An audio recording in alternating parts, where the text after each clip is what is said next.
Good morning, everybody. This is Calvin Butler again, as we do every Saturday, every weekend. You all spend about 3 hours with me every Saturday. I know y'all, get tired of seeing my ugly mug, but guess what? I'm back here again. And since today is Saturday, and the time is 10:15, this must mean that it's time for operational training. Welcome to the RBBS Logistics Learning Center operational training for the National Dispatchers Network.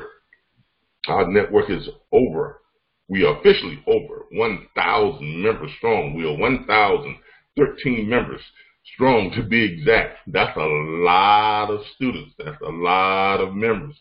That's a lot of dispatchers out there. So we are officially over 1,000 members, and we are still growing. To commemorate our new status, we have redeveloped and redesigned our website. Okay, our website has been redesigned, as you all can see here. As those of you who are not on with us online, you can go to mydispatcher.org to see that the newly developed site. Remember, keep yourselves muted.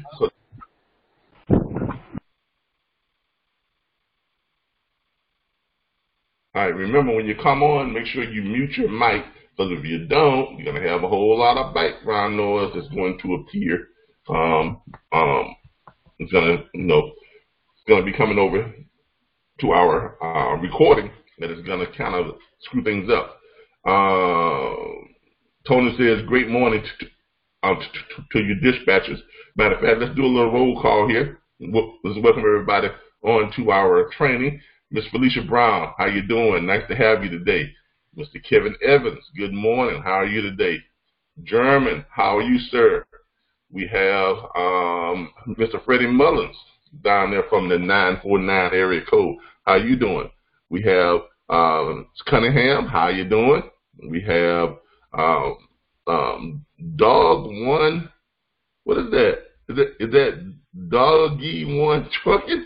I like that. I like that. How are you doing? We have one anonymous on, and we have Brian. Nice to have you today. We have Mr. Moreland, or Elderly. Is it Ellery M. Moreland? How you doing? We have Keenan. We have Road Dogs Freight.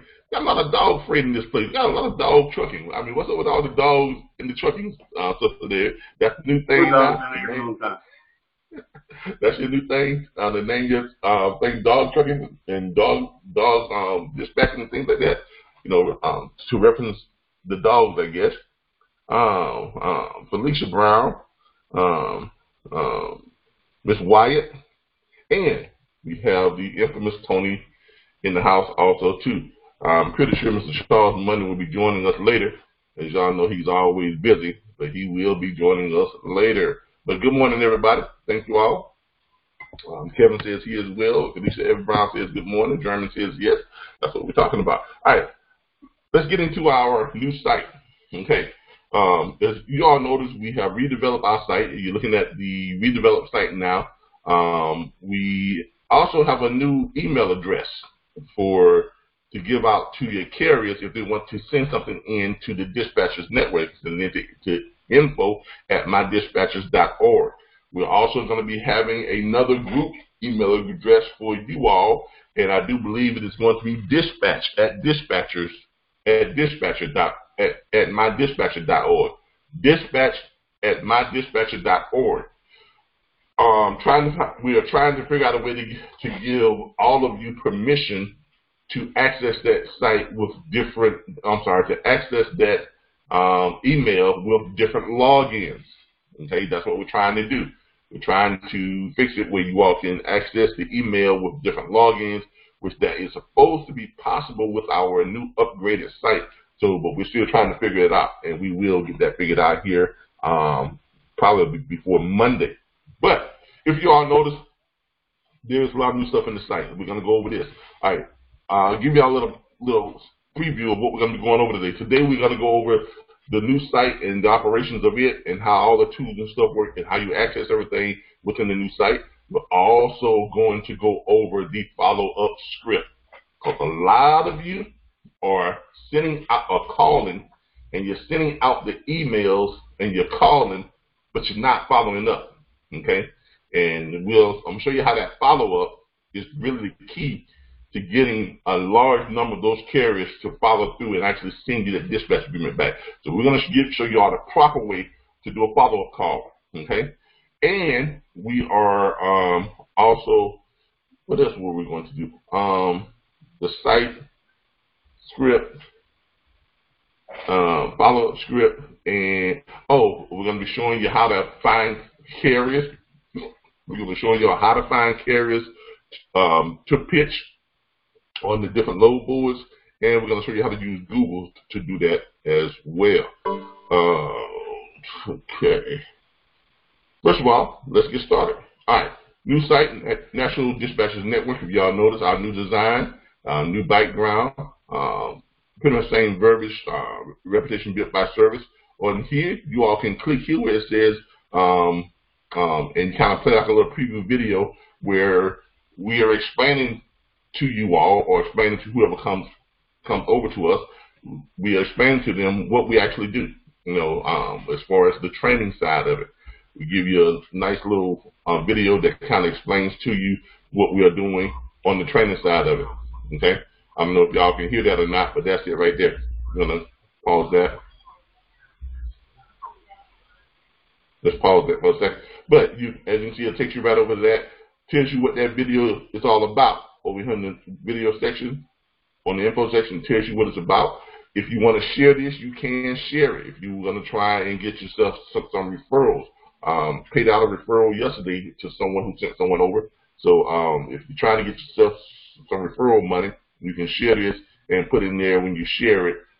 Make sure that they mention that you referred them, and give us your name and your email address. Put your name and email address in there when you share it, so they'll know who actually referred them.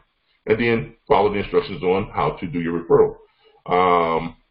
If you want someone who is new to this and they're coming in, they want to sign up, all you got to do is copy and paste that link, or you can right click it and it should say go to the link, or if you copy and paste it, it'll take you right to it, however you want to do it. All right, so you get back out of that. All right, that is the cover page. Over here, you notice you have your same tabs, the Who Are We, and your More button. Okay, you see a drop down. You also see we have added some things to the More section, to the rest of the website. We've added some things. Let's go over here to the Who Are We. Y'all take a look at how that looks. We go to the Who Are We page. It tells all about who we are and everything. Pretty much same verbiage here. Reputation built by service. I have a little bit of different verbiage in here, and we did update the site. I need to update it to over 1,000 independent logistics firms, because we are now over that 1,000 mark. So we need to go ahead and make note of that milestone. As you can see here, you still have your videos here talking about your owner operators, and the added to it all of the dispatchers who are currently within our network. Now, we don't have them all on here yet. We're updating it. We have a whole bunch of new people that just joined, and they sent their stuff in this week. Some of you haven't sent in your profile sheets to the dispatch at RBBStransport.com for the interns to update your profile, or to submit your profile. So send those over so we can get those in there. Okay. Also, you all would notice, let's like catch up here. You all would notice here when we go over to the login page. And now, when you log in page, before we do that, let's go to our live operational training. You can now, instead of you all having to go find our link to get to the operational training, you don't have to do that anymore. Okay, if you are on our website, if you are a member of the network, you no longer have to go anywhere else to find or link to our live training. You can link to that directly on the site now. You don't have to go look for it on Facebook. You don't have to go look for it on YouTube. You don't have to send messages saying, hey, where do I log in? Or how do I log in? It is now on your site. Okay? So when you log onto your site, you'll see it here, a little video here that kind of, plays and tells you about, that little music and stuff. But it has the music and stuff, and it plays and stuff in a continuous loop. But underneath it has the instructions on how to log in. If you want to log into the training, all you got to do is click where it says join. If you hover over it, see how it lights up there. Join our online operational training. When you click that, it takes you right over to our operational training page. Takes you right over to the login page, as you can see there. See? Takes you right over to the login page. You can log right in. All right. If you want to call in, it has the numbers down there for you to call. Gives you your access code. Okay. But it also has the meeting ID, and takes you all want that. There's the meeting ID, and there's here again, join the online meeting. All right. Anybody have any questions on how to get to your operational training link now? Does anyone have any questions on that? No one has any questions on how to get there? All right. No problem. All right, great. Just go over to the more area here where it says live operational training. Click on that. We also have a mobile version. We have a mobile app version of the same website. So you can actually access every tool, everything that we're doing now, you can access it on our mobile version. This is our mobile version.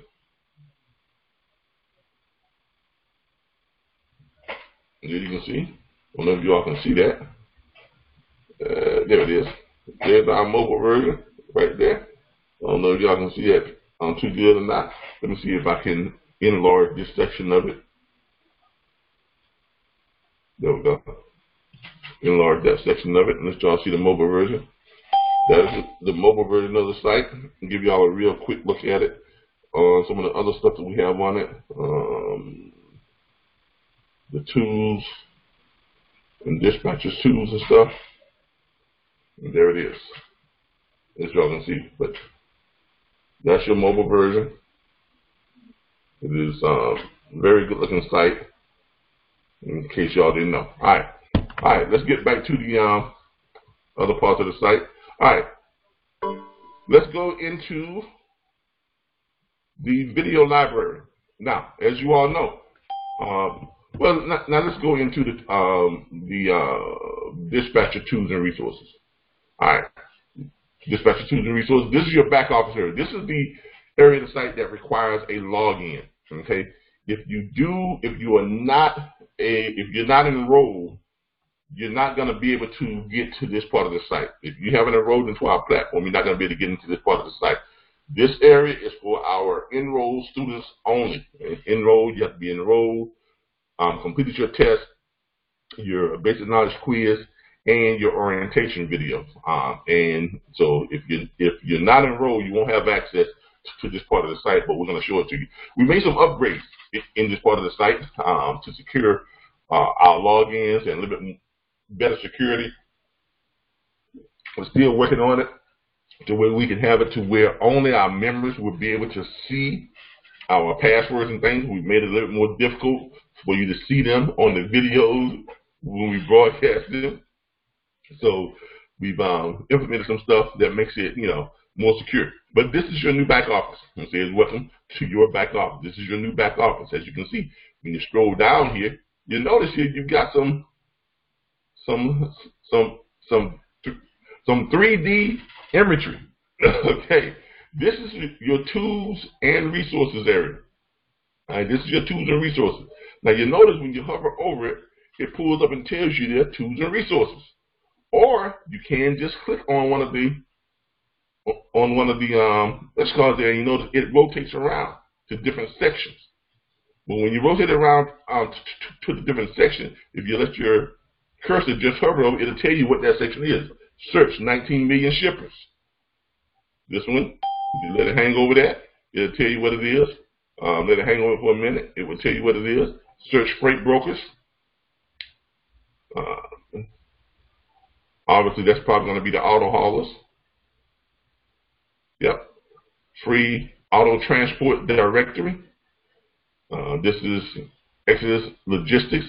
Charles Mundy's his ebook offering and things of that nature. So these are your tools and resources. All right. Now when you click on this, okay, it'll take you over to the area.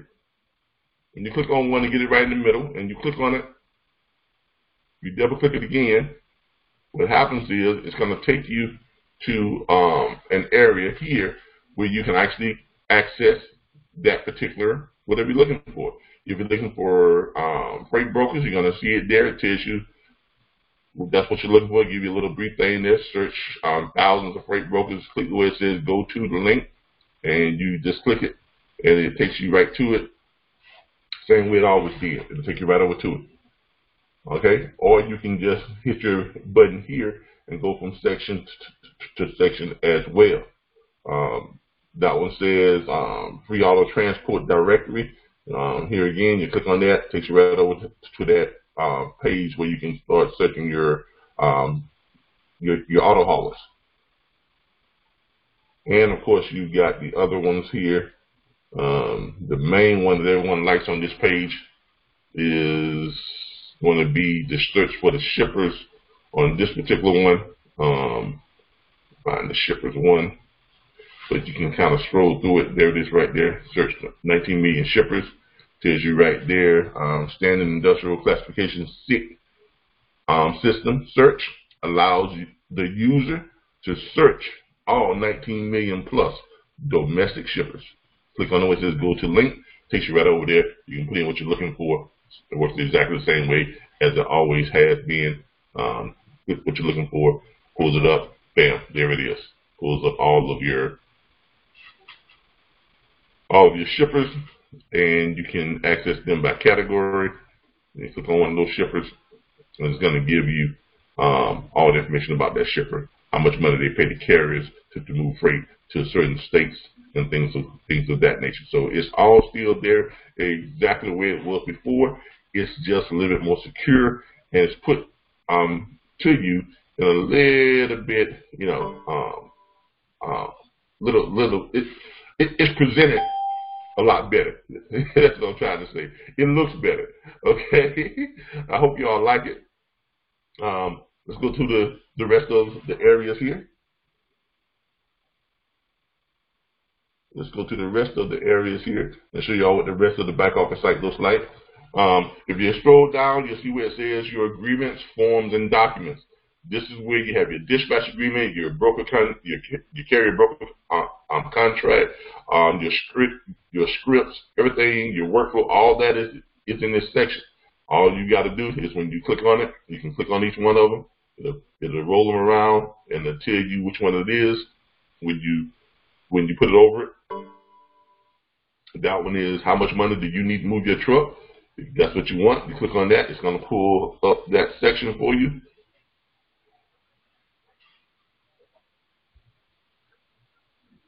And if you need to see that, it'll tell you right there how much money do you need to move your truck. It says learn this script before you do anything else. This is the first thing you learn. Click go to the link. It pulls it right up for you. It's already got it. It's already got it uploaded. It's already formatted. All you got to do is just fill in the blanks. Okay, there it is.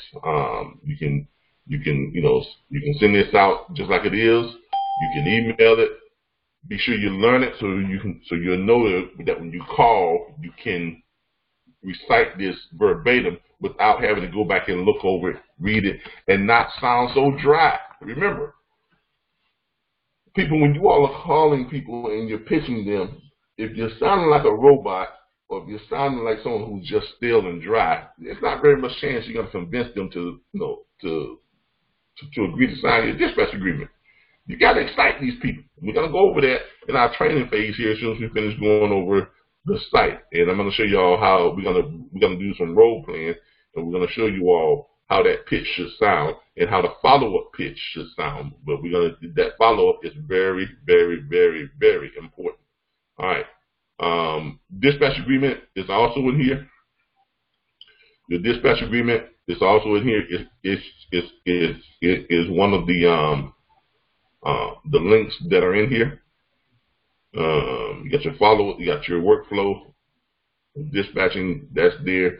If you want the dispatch agreement, shipper's general freight script, that's that one.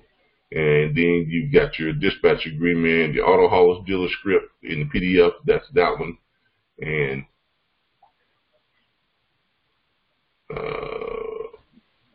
edible auto hauler script where you can change, you can kind of change some stuff in it if you want to put an edible version in there as well. And there is your broker's agreement, and coming up is your dispatch agreement. We got a broker agreement, and we have a dispatch agreement in here. And there's your dispatch agreement. Your service dispatch agreement. When you need it, pull it up right there. Click open, and it opens right up for you. And everything is all in a nice compartmentalized area, and it's presented to you a lot better, as you all can see. And there is your dispatch agreement. Okay, and there it is for you. So you all have that too.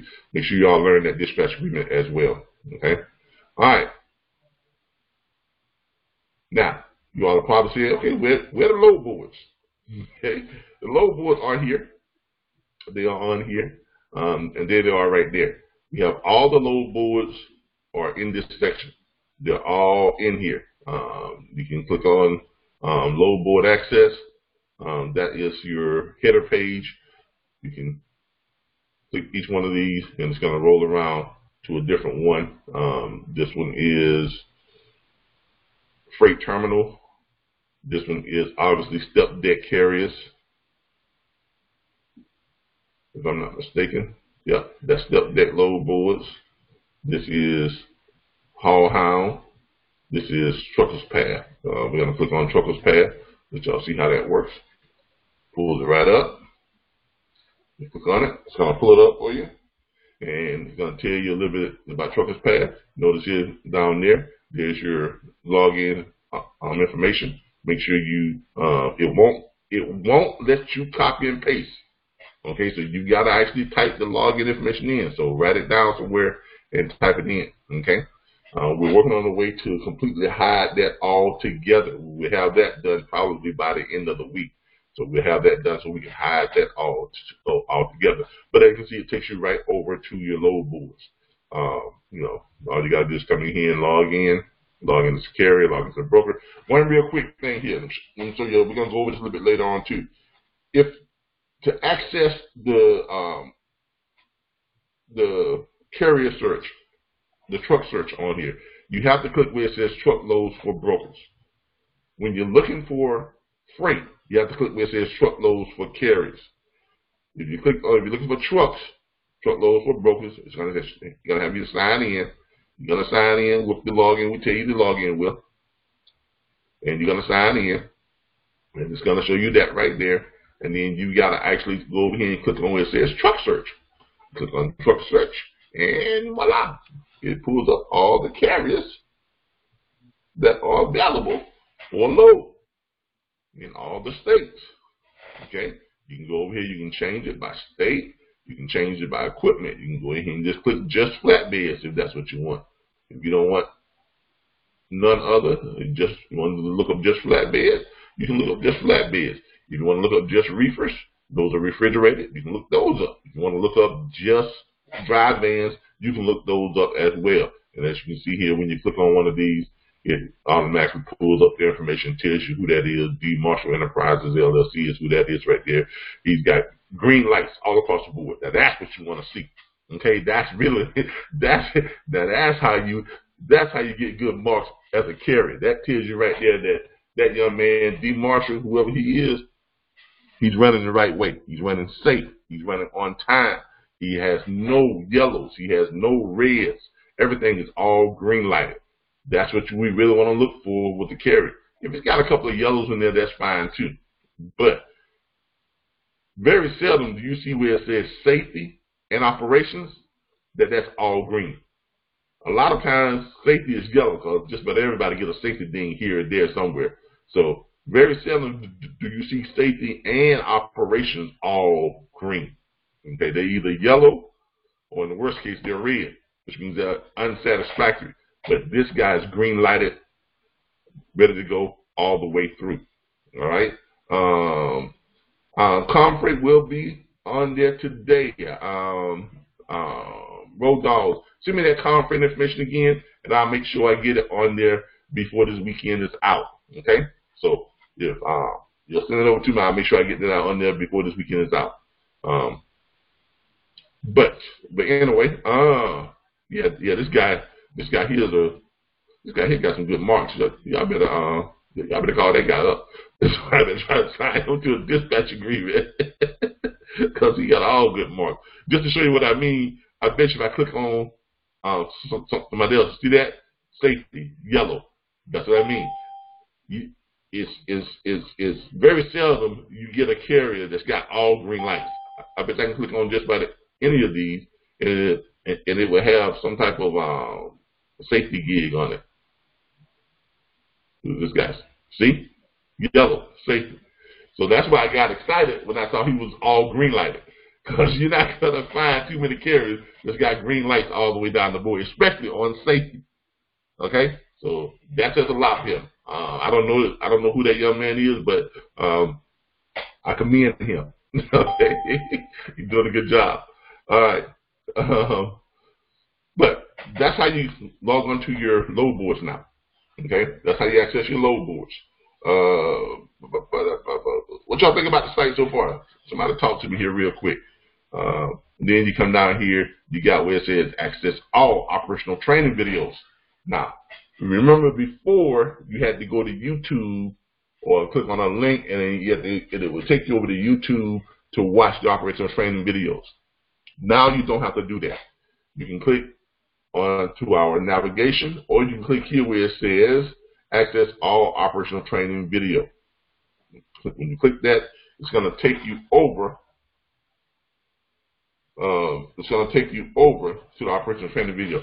We haven't put in here how you access the emails yet because we haven't set your email up yet.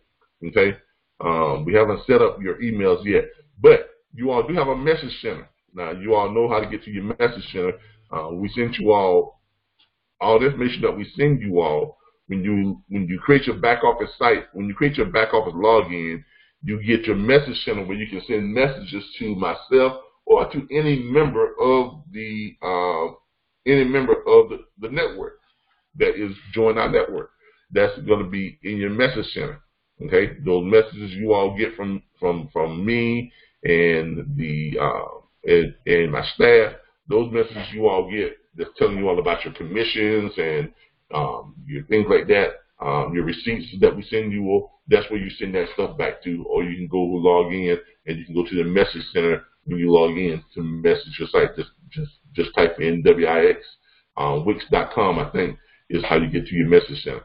But we haven't completely set up you all's email yet for what's called. Now, if you're talking about, if someone just asked a question, if you're talking about your email that you're supposed to, your dedicated domain email address, your toll-free extension, and your e-fax line, if that's what you're talking about, in your orientation video, there were instructions that everyone was supposed to read that's underneath the orientation video.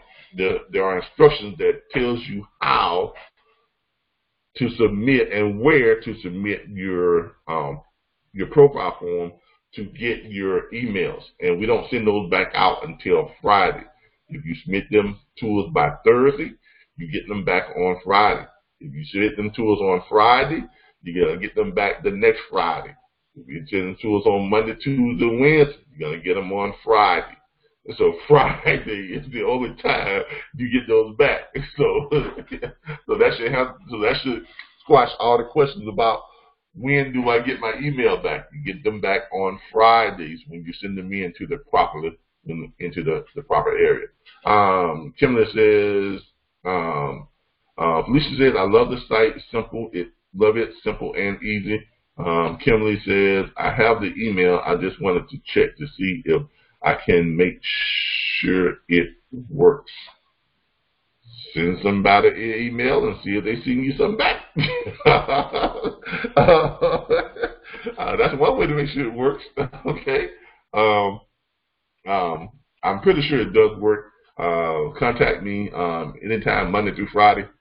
Give me a call, 866-973-6445, extension 1 or 2, and we'll check that for you, Kimberly. We'll do a little test of it. You can send me something, I'll send you something right back, and then we'll see if that works. All right. Okay. All righty. Now, okay, this is our video library. Okay. All operational training videos are going to be uploaded here. You can go right through them. You'll notice when you go through them, all you got to do is click on one. When you click on one, what does it do? It pulls it up. Now, also on the preview, it tells you a little bit more about the video. Because remember on YouTube, you can only see, because remember on YouTube, when you look at these videos, on YouTube, in the description, you can only see probably the first four words, first 4 or 5 words. YouTube doesn't give you very much to show on your preview area to describe the entire video. You got enough room just for the name. And we can't put it all the way up into the front like that because we have to brand ourselves in order to be able to get the type of response and the people signing up. So we have to brand our video. So, but with YouTube, you actually have to click on the video. You really have to click on it before you can actually see what it is actually about. Because then you can see the full description underneath it when you click to show more. But here, as you all can see, we got everything here about the video.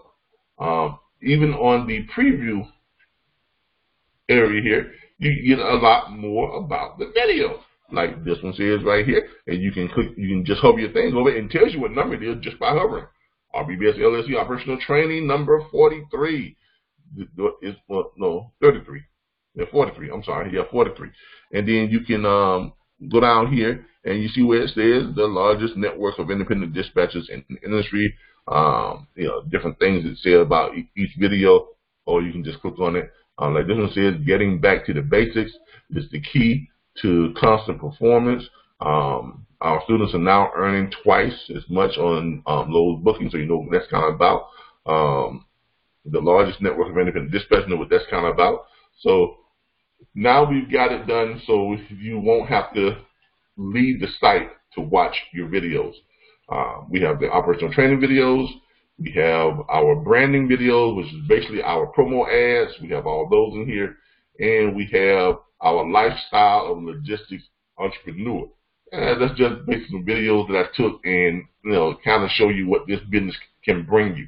Because a lot of you all who have known me through the years, you know there was a time when I struggled. Okay? I was homeless.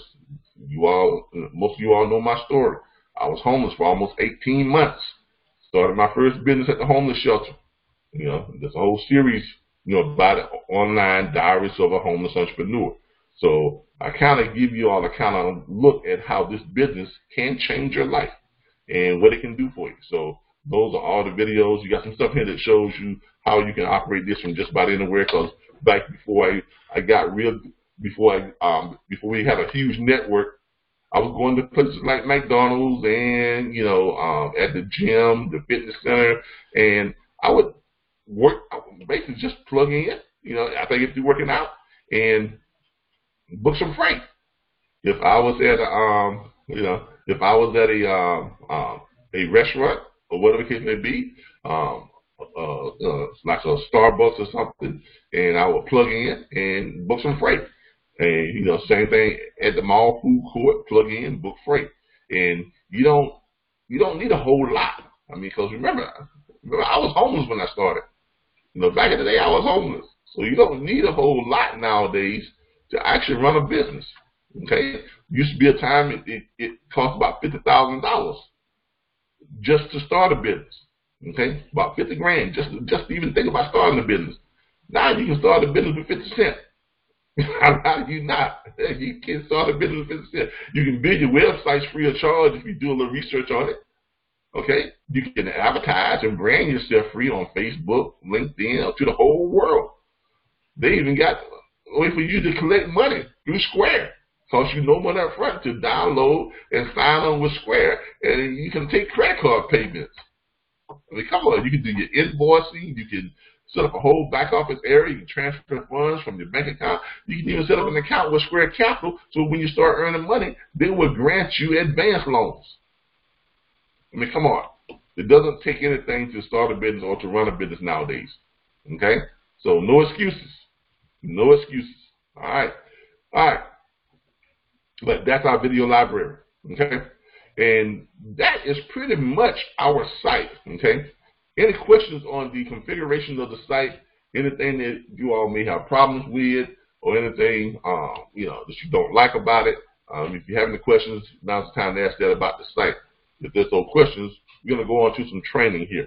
Okay? Let's see if we can find this real quick. I'm going to try and find the one that we talks about how to find carriers. Charles Monday. Charles, how you doing? How you doing? How you doing? All right. Good morning. Ouch. Good morning. That ouch, y'all. I got my dog here. He's gnawing on my hand. Just let y'all know, he is gnawing on my hand. Did y'all see him down here? Yeah, that's you.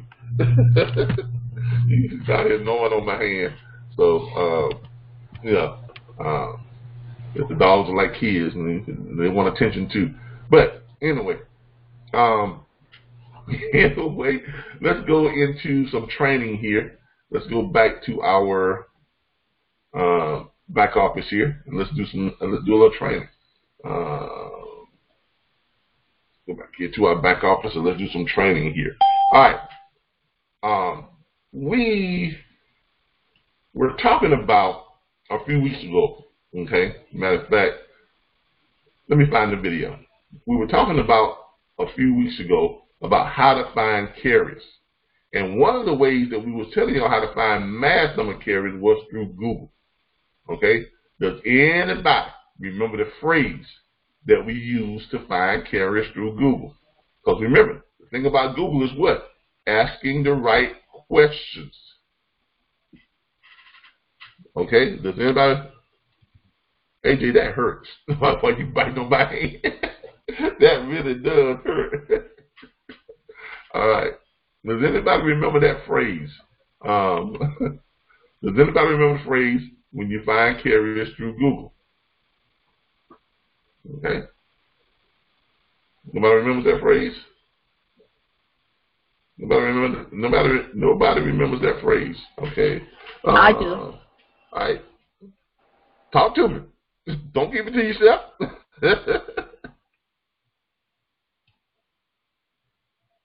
Hello?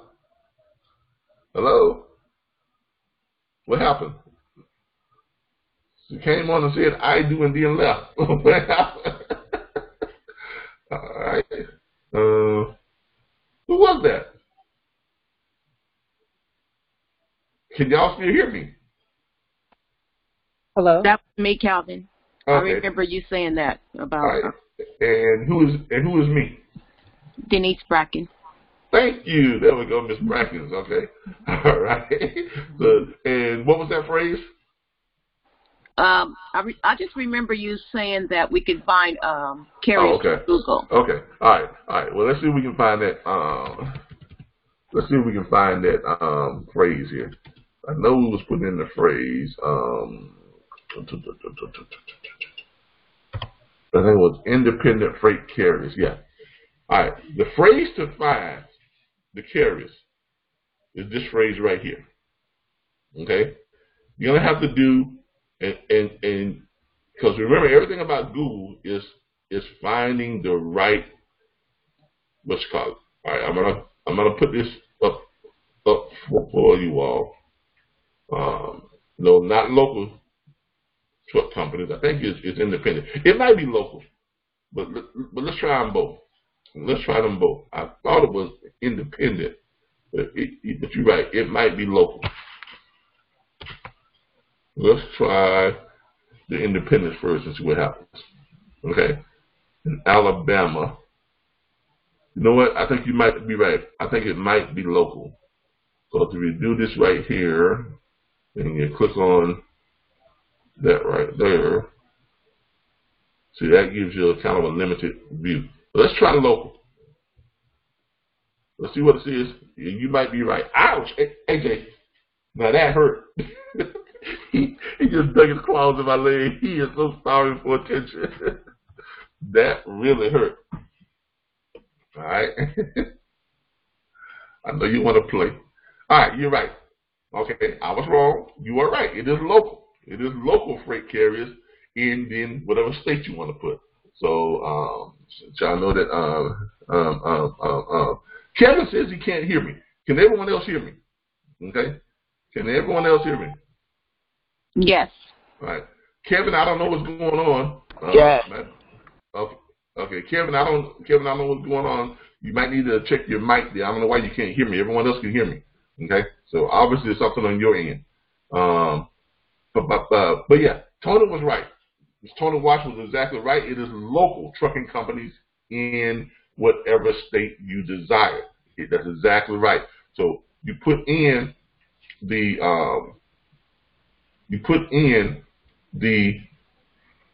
that phrase right there, local freight carriers in, and then you put in whatever state. Okay? I'm going to put that up for you all so you all can see that. Let me put that up here for you all to see. There it is. It is local freight carriers and then in whatever state you desire. Okay? Right here we have Alabama. And you can see you're getting thousands of results. Thousands and thousands and thousands of results for each state. So if you're looking for a way to pull up mass carriers, I'm not talking about when you go to the load boards and you have a selected few. Now, granted, these carriers, you don't know if they're available for freight or not, and it's probably going to take you directly to the carriers, the actual company itself. So if they've got a few trucks, you then have a legitimate shot at signing up an entire company. Okay? Unlike when you call those on the load boards, most of the time you're calling the truck driver. Okay? Or if there's an independent owner-operator, you're calling that owner-operator, while he's in his truck. But if you want a shot at signing up companies where you may get, anywhere from 10 to 100 trucks signed up, like a while, like we first started, and when I tell you we got lucky and signed up Mercer. I mean, we just got lucky. It was just, we really didn't know what we were doing. It was early on in our development. We called them up, talked to somebody. They said, yeah, and shoot us an email. We shot them an email, sent them to some information, and next thing I know, we were signed up. They were doing the review process, and we got signed up with them. And so, but we didn't sign up with the entire Mercer division. I think we just got their reefers. So that was pretty exciting, as a company to hit that, that type of deal. And anytime you get a deal where you got almost 100 trucks, that's good. Okay, and it can be done. I remember Miss Sharita Misra, when she first came on, she signed up a company that had like 37 trucks or something like that. Had 37 or 32 trucks.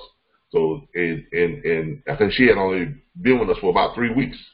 During that time, she had only been using the platform for about 3 weeks when she signed that up. So, it can be done. It does happen. It really does. Okay, but once you find these carriers, all you got to do then, it tells you where they are. All you got to do then is click on one of them. You got some big ones here. You got Swift in here. You got some, stuff like that. Me personally, I avoid those like Swift, Warner, things like that, because they're probably not going to sign up with you. So that's kind of like unless you just want to practice your pitch, fine tune your pitch, that's fine. But if you're serious, you're probably not going to sign them up. But hey, here again, go for it. You may say something to them that I've never said to them. You may, the freight broker gods may be smiling on you that day. I don't know. Or the dispatching gods, the angels, they might be smiling on you that day. So try it and see what happens. But companies like what it says right here, Bad Boys, Boyd Brothers, or there's one that we got signed up, or their reefer division is what we signed up. Walk-ins,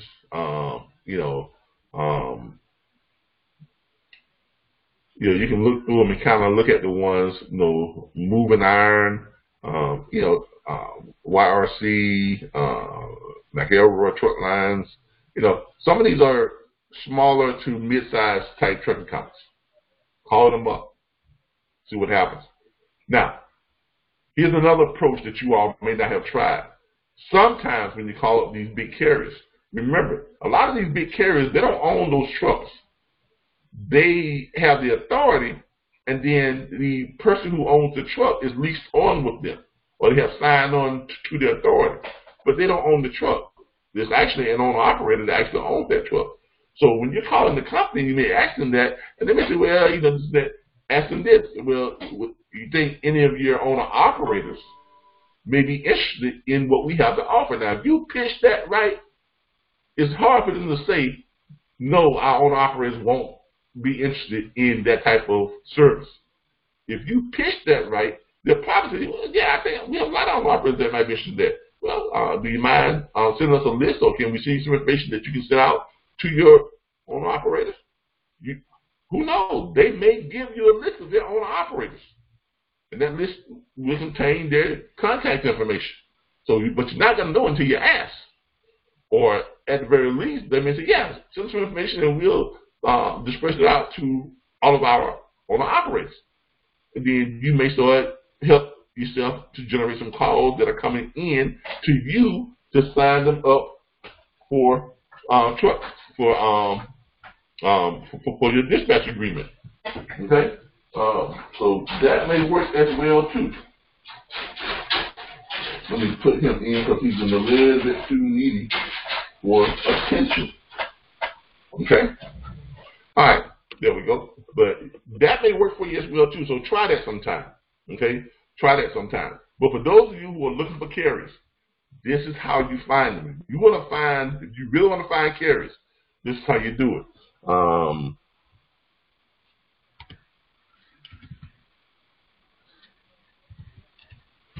Virginia, I think that's spelled Virginia, right? Nope. There we go. But no matter what you put in, it's gonna pull up thousands of results for you because you asked the right question. Okay. So, any questions on finding these carriers and how to contact them? If you want to click on their website, all you gotta do is just click on their little thing that says website, and it's gonna pull up their website. It'll tell you all about that carrier. If you want to click on that carrier itself, it will pull up. It'll take you right over to their website if you want to know more about that carrier. Or you can just click on here where it says, I went too far. Click on here where it says,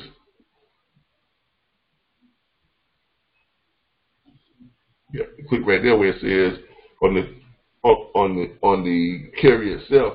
It pulls up information, what Google has on them, and it tells you the phone number, where they're located, things like that.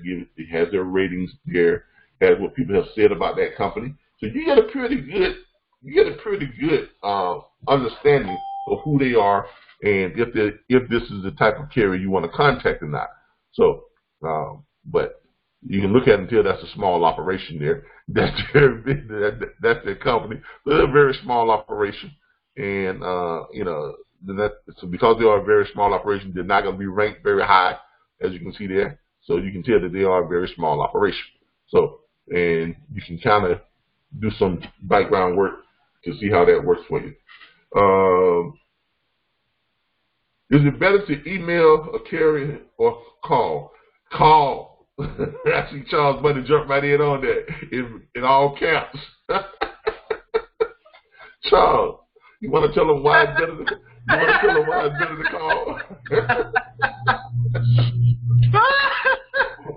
call? Call.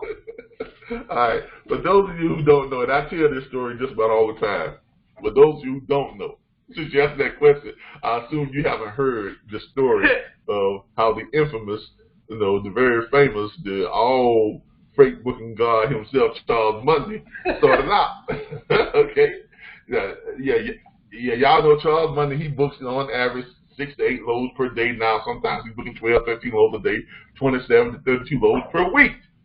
That's the Charles Mundy y'all see now. But the Charles Mundy that came to our platform at the very beginning, for the first 30 days, Charles Mundy, he had been working the platform for about 30 days. And he called me, and I got a call last night. Charles, a guy called me, and he was saying, man, I'm frustrated. I'm not giving people the sign. And it reminded me of you. But Charles called me after about 30 days. He said, Calvin, man, I don't know if this is working for me. I got to go back to my job. I said, well, Charles, what's going on? Man, I contact about 200 carriers a week or 200 carriers a day, and ain't nobody signing up. I said, that's not possible. I was like, you talking to you contacting 200 carriers? Well, Charles, what are you saying to him? Oh, I'm not talking to him. I said, you're not talking to him. I'm not talking to him. I'm just sending him the email. I said, I'm not looking at Charles. I said, okay, I see your problem. I said, look at try calling them sometime. Just try calling them. Call them and give them the pitch. Because I looked at his email and it looked great. That's the pitch that you all see all the time that we put up. How much money do you need to move your truck? And Charles said, I don't know. I don't call them. I just send emails. I send a whole bunch of them. I figure if I send out a mass emails, I get a lot of sign-ups. Okay, but how's that working for you? It's not. Nobody's signing up. I said, okay. Do me a favor, Charles. So we went over the script. Me and him, we went over the script. He knew the script, back and forth, upside down, inside out. I said, so why you not calling these people? I just figured it's a lot quicker, a lot more effective if I send them emails. Wrong. So I said, okay, Charles, let's try calling them for a week. Call them, do the pitch, and let's see what happens. So I hung up the phone. And this is like around about maybe, 11 o'clock in the morning, 10 o'clock in the morning. And then the next day, Charles called me back. I thought he was going to say something, man, I don't know, this ain't working. He called me back. He said, man, guess what? I said, what? Man, I got 7 carriers signed up. I was like, wow, and all that in one day? He goes, yeah, man. I called him up and pitched it to him. The guys were like, hey, that sounds great, man. Let me get, go ahead and shoot over the dispatch agreement. Go ahead and do this, go ahead and do that. And lo and behold, that's how he took off. And now you all know who he is now. I mean, come on. I mean, but yeah, you got to call, okay? You got to call these people. You got to call these people. Okay? You cannot just send them emails because people do not respond to emails like that. They get 1,000 emails. Think about how many emails you get. And then you get one out of the blue from somebody who you don't know, and they say, how much money you need to move your truck? What are you going to do? Swipe left, swipe right, right? You're going to get rid of it. That's probably what happens. You got to send it right to your spam. So, but if you call these people and they hear it in your voice, okay, they hear the excitement in your voice, okay, which means you all got to have some excitement in your voice. They hear your conviction and your commitment that you're willing to make to them. They have to hear that. They can't read about that. They're not going to. You can't read enthusiasm. You can't. You can get a pretty good facsimile of it when you're reading something, and if you know how to read the quotations and how to space and if it's in bold letters, yeah, but you can't duplicate the enthusiasm you get from someone hearing your voice. The only thing better than hearing your voice is standing in front of you and they're seeing your face and hearing your voice. Okay? So with that being said, when you all are practicing your script, first of all, the first thing you all should be doing is learning your script before you make one phone call, before you start looking at one load board, before you start asking questions. Learn the script. Upside down, inside out, backwards and forward. Learn the script. How much money do you need to move your truck? Learn it. Okay? Don't do anything else until you learn it and you got it down pat. Get in front of a mirror. Practice that script in front of a mirror. Why? Because if you can see the expressions on your face, okay, the expressions on your face has a huge impact on how it comes out of your mouth. That may sound stupid to a lot of you all, but I'm telling you, it's true. Watch how your facial expressions are when you're speaking. Because if you don't really mean something, and you're looking at it like, yeah, how much money do you need to move your truck? Yeah, you know, I'm with the National Network of Dispatchers, but at the same time, you say to yourself, like that. Look, it's not going to come across the same way as if your facial expressions are really sincere about what you're doing. So practice that. You know, record yourself. Get on your computer and pull it up and hit your video recorder. Record yourself making the pitch. When you do live calls, record them. For those of you who are in a one person permission to record phone calls. If you're in those states that requires the consent of both parties to record, make sure you let them know this is recorded.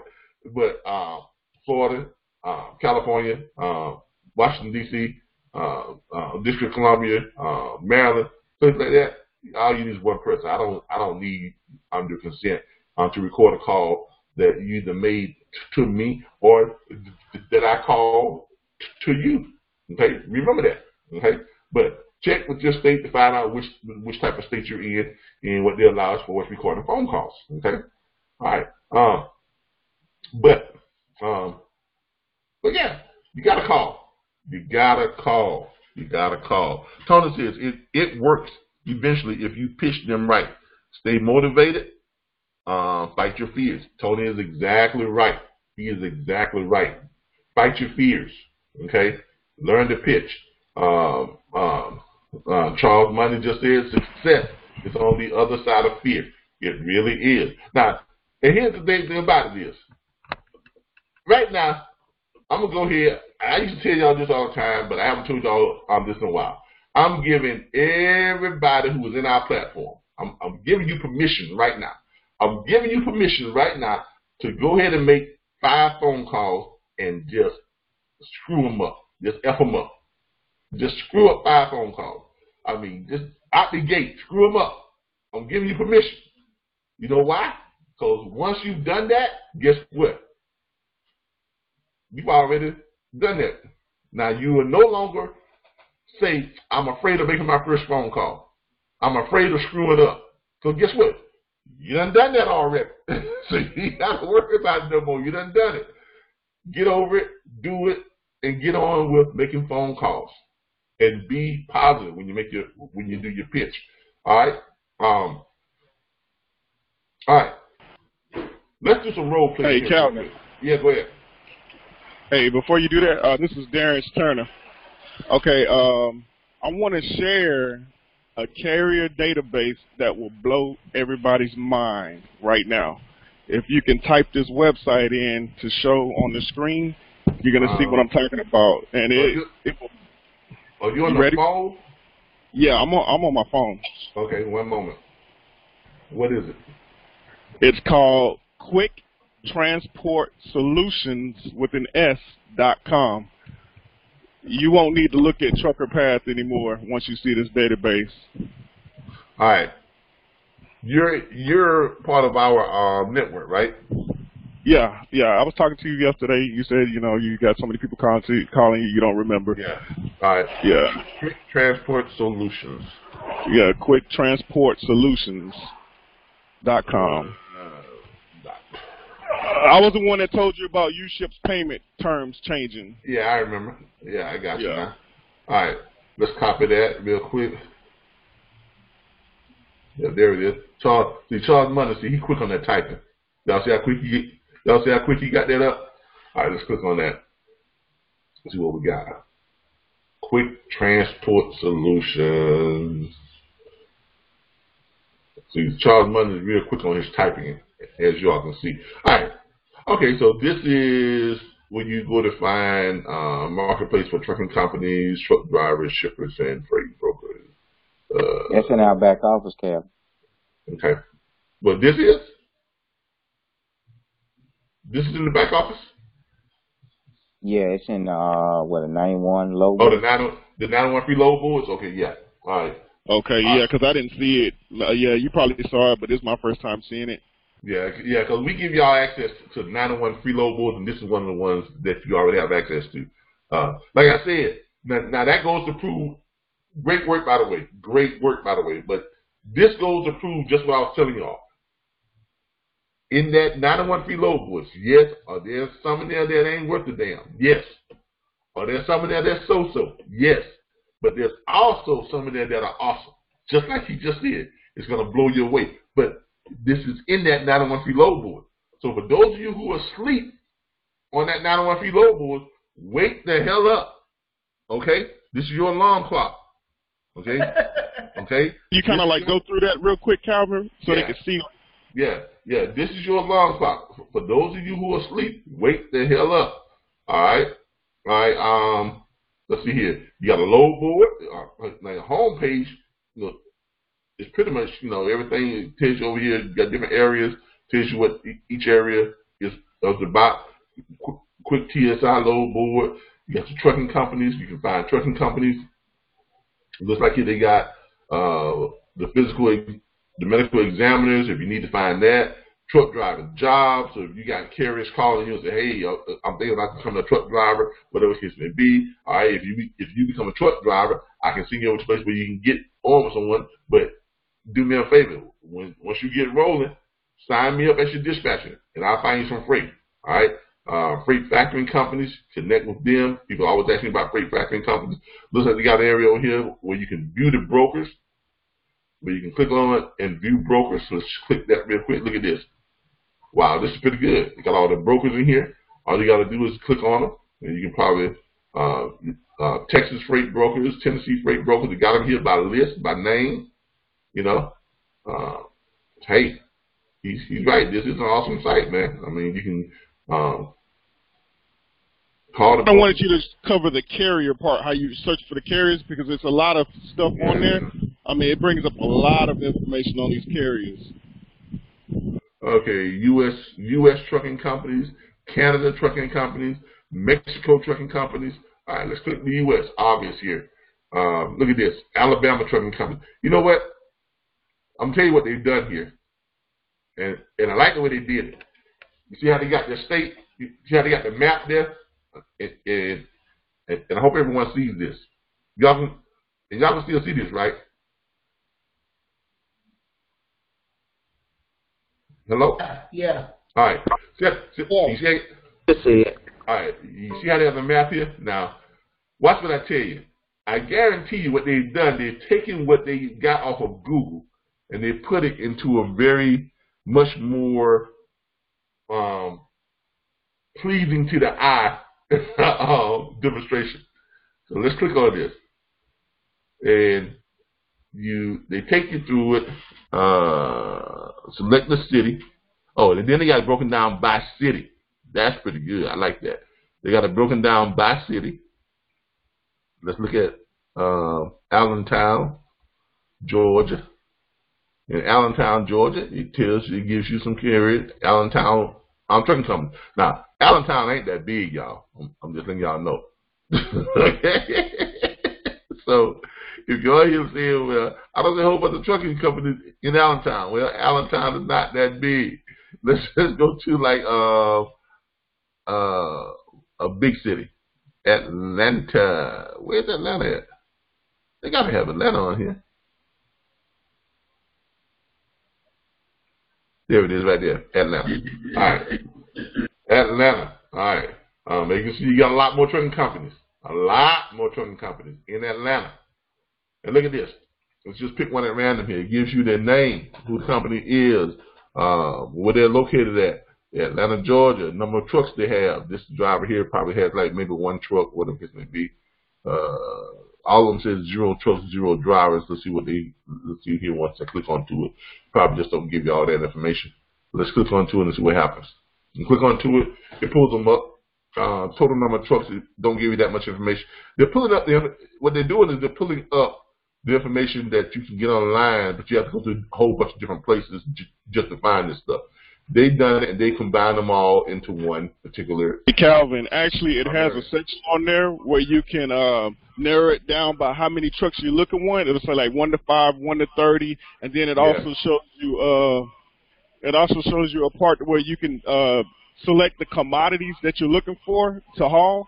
Yeah. It breaks it down a lot, but you just got to navigate it to find that section. Yeah, I'm all right. You just got to navigate it to find that section. And then it shows you, like, if you type in Atlanta, Georgia for carriers, it'll show, like, how many carriers are in there. Like, it'll say, like, 25,000 carriers, you know, but you just got to find the section and navigate to it. Yeah, you just got to play with it. Get in here, look at it, and play with it. But, yeah, this is a great one to find trucks. Matter of fact, we'll probably just go ahead and add this one to the Rolodex, in our back office site. We're going to add this to our Rolodex in the tools and researchers, and because I was going to go ahead and create a section for finding carriers and have a Rolodex on it for finding carriers. I was going to have, find carriers on Google, and I'll go ahead and add this one to it too, find carriers with the quick transport solutions. So we'll go ahead and add that to it as well. But yeah, this is great, man. Yeah, to add one more thing, once you navigate through it to go to the sections I'm talking about, once you click on the carriers, it'll also show you when their MC and DOT was activated, and it'll also show you all their insurance information too. Yeah. Trying to find the thing where I can hold on. Maybe I got my thing back here. Oh, let's see it. There we go. Let's try that. Bend it back a little bit. Let's see if I can find that section you're talking about. At a freight company, find truckloads, search trucking companies, freight, need cash now. All right. Search trucking companies. Yeah, I'm not going to spend a whole bunch of time. Let's go to search trucking companies, see what happens. All right, here we go. State, company name, any trucks. All right, here we go. 1 to 5 trucks, 6 to 10 trucks. All right. I would concentrate on 1 to 20 trucks. That's going to be your biggest opportunity. Now, matter of fact, let's do this by rating. I'm going to give you all a rating on the chances of you all signing up a carrier just by calling them up. 1 to 5 trucks, you got a 95% chance of signing up those carriers on 1 phone call. If they got 6 to 10 trucks, you got about an 80% chance of signing up that carrier without a pitch on 1 phone call. Okay, but it's probably going to require a follow-up call. They're all going to require a follow-up call, and we're going to show you all why in just a moment. 11 to 20 carriers is going to drop dramatically down to about 50% chance. 21 to 50 carriers, you're dropping down to about 30%, maybe even 25%. 50 to 100, you got about a 10% chance of signing that company up. 100 plus, you got about 2% chance of signing that company up. Okay? I'm not going to say no chance. I'm not going to say 1% chance. I'm going to say about a 2% chance. Anything over 100 trucks, you got about a 2% chance of signing that company up. So the ideal thing to do is to do what? Concentrate on the ones that's got the lower number of trucks. Now, every now and then, you can jump out there and, and just say, I'm going to, try one of the ones that's got, 50 trucks, 60 trucks, just to kind of push yourself and fine-tune your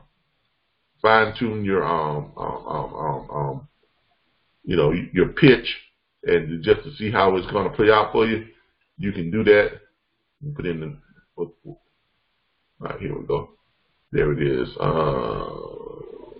By state and city, that's Georgia. You got 41,537 results. Wow.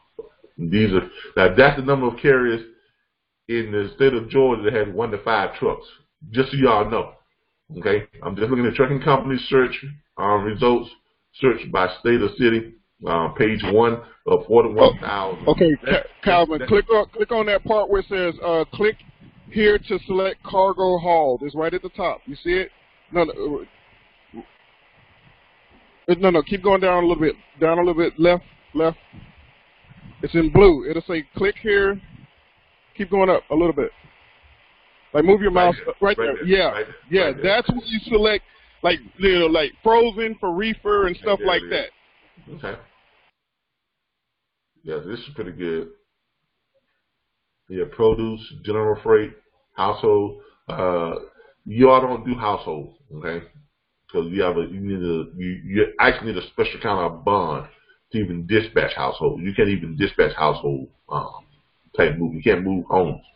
Okay, just so you all know, don't even attempt to do household. Okay, don't attempt to do it because you need a special type of bond, special type of insurance, and so you got to pass all kind of background checks to even get into household stuff. So don't even attempt to do it. Okay, liquids. Yeah, this is pretty good. Meat. I'll tell y'all right now that meat. There's some great running lows on meat. Okay, that meat runs some great, pay some good money. But if you're looking just for meat, there it is. In Georgia, carriers that have 1 to 5 trucks that are shipping that are hauling meat. And this is just the pages, and they've got what? How many results on each page? 3 in a column, 6, 9, 12, 15, 21. There we go. Well, no, we got some more. You got about 30 per page, okay, easily. 30 per page. And you got how many pages? It says here, so you got 30 results per page. Thank you. And you've got 1,329 results. Okay? All right. This will be in the back office before Monday. Okay? We will have this up in the back office before Monday. So it will be there. It will be in the Rolodex of tools and resources. It will be truck search. Okay? Title truck search. Okay? We'll put this in the back office. Great work. And who is it I'm speaking with again? Darren Turner. Mr. Darren Turner. Y'all remember that name? Mr. Darren Turner. Okay? Charles, watch out. Mr. Darren Turner is coming for you. I ain't coming for nobody, man. Mr. Darren Turner is coming for you. But look, this is what we mean by learn how to be a logistics entrepreneur. We don't just want to give you all tools and resources and train you all just to book freight. We want to train you how to think outside the box. I mean, come on. Learn to think outside the box. Because I'm going to tell y'all, look, and Charles has picked up on this really, really well. He's looking at stuff, and he's seeing what he can develop to either improve upon, which is called innovation. There's a lot of money in innovating. Our platform is an innovation on what everyone else is doing. We looked at what everyone else is doing, and we said, how can we make it better? That's what innovation is. Okay? We are training you all to think differently about the logistics industry, to take everything that's going on in the logistics industry, look at it, and some of you all are probably looking at this stuff and saying, you know what? I wish they could do this better. I wish they could do that better. I wish they could. If you just take some time to sit down and just take a look at some stuff and just look at it and then just improve upon it and then put your version out, guess what? People will flock to you. How do you think we got over 1,000 dispatchers strong? Because people flocked to us. Why? Because when we looked at what was being taught and all these freight broker training programs, and all the money that it was costing, and what they actually gave you, they didn't give you, nothing really comes with it. Nothing. No tools, no resources, no practical applications, no methods on how to actually make money. They just teach you stuff you can find on the Federal Motor Carriers website. Rules, regulations, terms. That's all they're teaching you. The rules, regulations, terms, quote and lane rates. You can find that on the Federal Motor Carriers website. But they're charging you anywhere from $1,200 to $5,000 for it. So we took a look at it and we just improved upon it. We said, okay, what are they not giving you? They're not giving access to load boards. Let's do that. They're not giving you any of your things that you need, like toll-free numbers. Let's do that. Dedicated email address. Let's do that. E-fax line. Let's do that. Access to find shippers. Let's do that. Now access to find trucks. We're gonna do that. See, we just improved upon what was already out there, and we created a platform, and that's why people flock to us. Charles Monday saw it. He looked at it. He said, okay, our platform gives you all your tools and resources, your access, where you don't have to pay for all this stuff. We give you that. We give you the car to drive. Now, Charles Monday said, I'm going to teach you how to read the road signs. So he came out with his ebook series. That was an innovation on what we already offered. You are understanding what I'm saying? Because when I first talked to Charles, and Charles will tell you himself, I'm not just saying this, Charles will tell you himself. When I talked to Charles, I asked him, I said, why don't you create an ebook series? I mean, his thought never crossed his mind. But he was doing all this stuff within our platform, telling people what this was, telling people what that was. I said, Charles, you got this stuff down pat as far as knowing what's what and how to do this and how to do that. Why don't you create you an ebook series and market it to help people to understand and how to work our platform? And Charles being the person he is, and that little light bulb went off his head. You know, he turned his head to the side like, you might be on to something. Yeah. So this thing I know, you know, he was working on his ebook series. And the rest is history. So look. and now he is developing a platform that is going to work in conjunction with our platform, and we're going to do something that's never been done before. Another first. Never been done. You know, two separate platforms combining. Okay? So, you know, two separate business platforms, like you got the Freight Broker Trainer and Alliance Logistics, you know, they never want to work with each other. I don't know why. I don't know why these Freight Broker Trainers haven't combined to create a super platform. Well, that's what we're doing. We're combining to create a totally complete and super platform that that's not going to happen in time like within the next week or so. Now, unless Charles is just up this thing on his website and up his production, but of him, you know, building his website. But it's probably going to come let's say probably within the next month or 2 months, Charles. Yeah, that sounds about right. Realistically, about the first of the year, I would say. Yeah. Okay. About the first of the year, about the same time our load board comes out. Right. All right. So kind of look for that.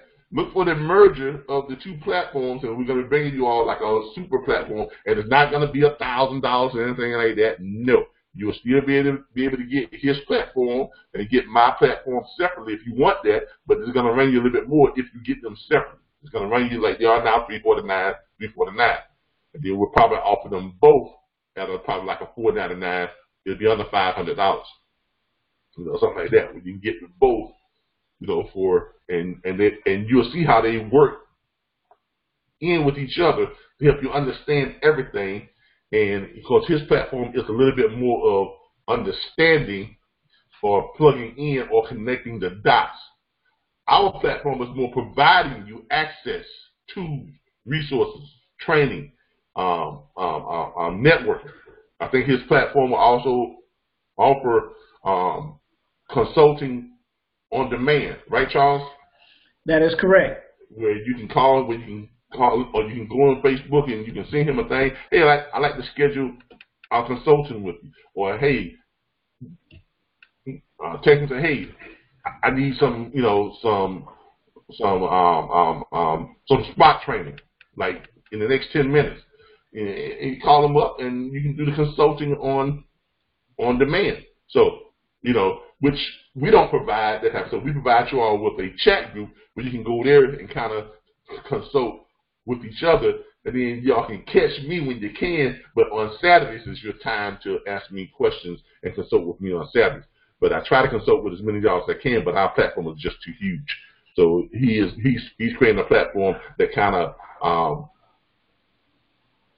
fill in the blanks and connect the dots for you to make this a lot smoother transaction for you, help y'all to be able to, those of you who come in this who know nothing about the trucking industry, it will be very helpful for you all to get the combined super platform, okay?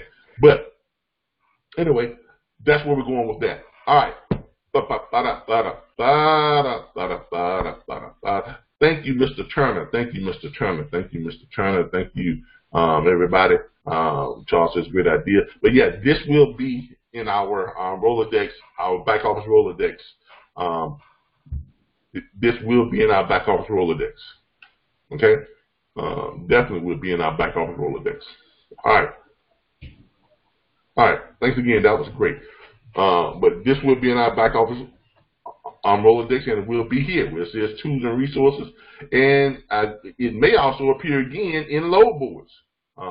Or we may just create one all new one that says carrier search. Okay? And do the carrier search. We'll have that one. I have the Google one in there where you can tell you what phrase to click on Google, and we have the ones for different ones like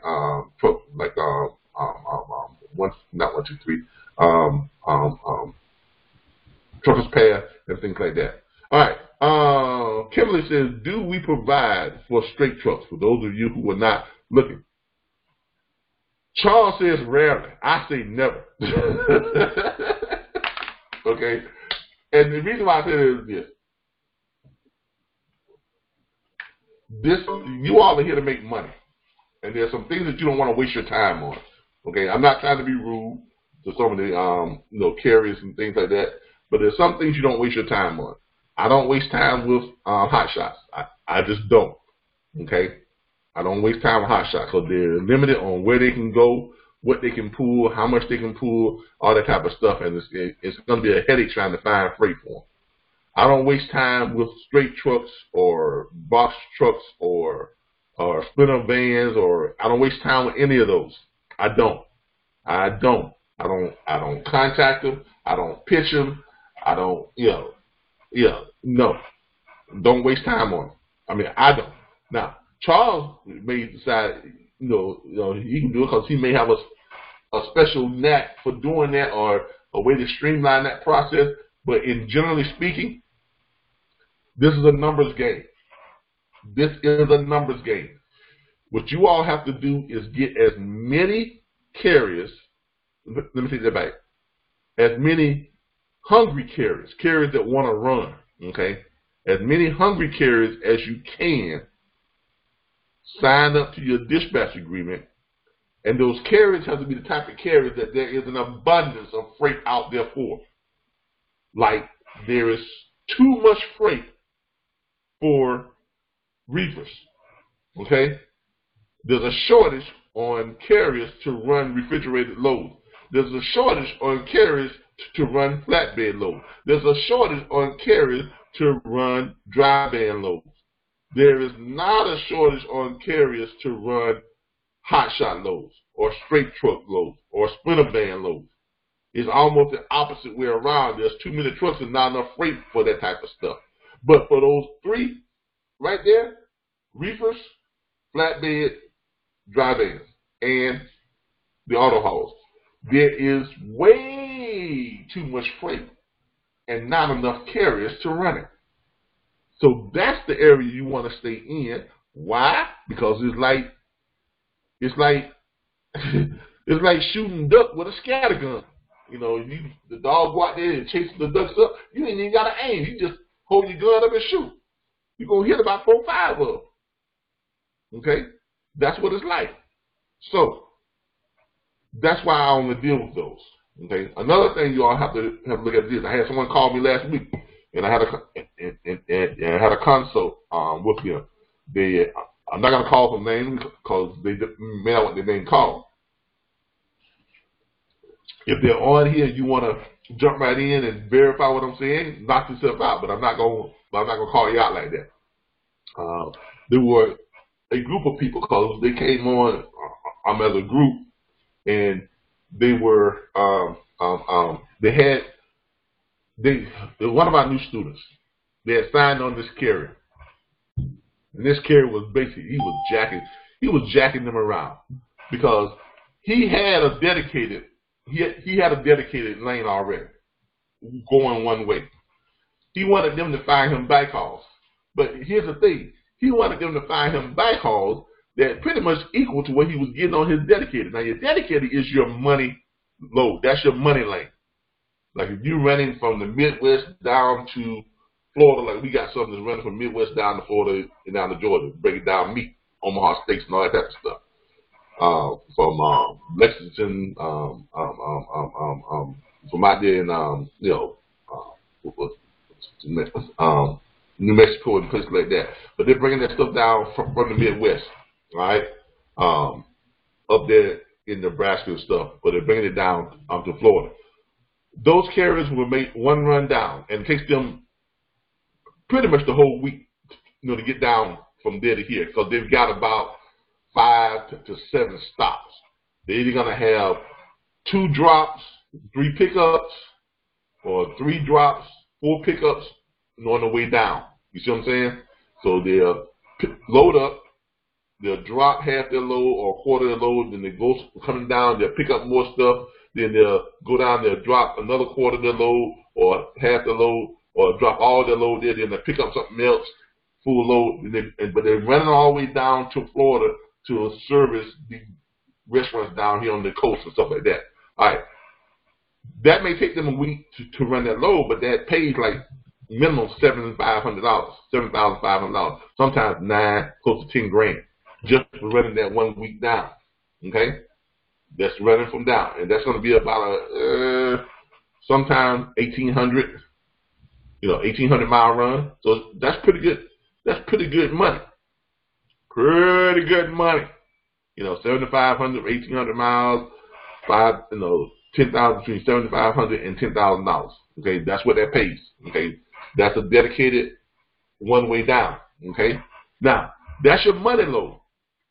Your backhaul is not meant to really make you money.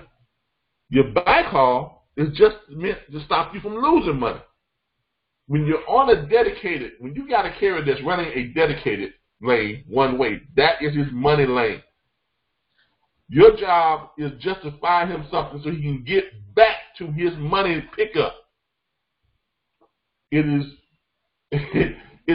and every carrier knows, every owner operator, if they've been doing this for longer than a year, for longer than 3 months, they understand that it's a waste of time trying to find a backhaul that's going to equal your money run down. So they had this carrier. This guy says he's been a carrier for 23 years. He knew what he was doing. He signed them up, and then he had them running around looking for backhauls, and they're finding him backhauls paying. He told them that he needed a backhaul paying $3.10 per mile. Okay, which is not that hard to do, but when you got it running on a specific area, he's going from here back to a specific area within 50 to 60 miles or 75 miles, as he put it. That's almost impossible at that price. You see what I'm saying? So he was basically just using them to see if they could do the impossible, wasting their time.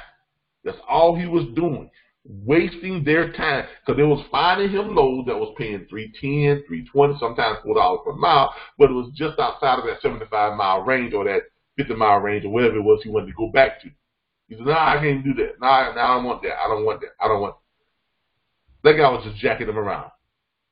Okay? They're wasting all that time finding these good loads, and he's turning down everything. Okay? So understand how this game works, and don't let these carriers jack you around. My advice to them was to cut him loose, start fresh. I know that's your one carrier you got, but you're wasting all your time trying to satisfy a guy who's never going to be satisfied when you could have been signing up new carriers. Hungry carriers. Carriers that really want to run. carrier that really want to make some money. All right. So my advice to them was, look, scrap this guy. Okay, cut him loose. Send him packages. Say, look, obviously, we've been working with you now for about 3 weeks. Everything we send you turned down. So obviously, we can't help you.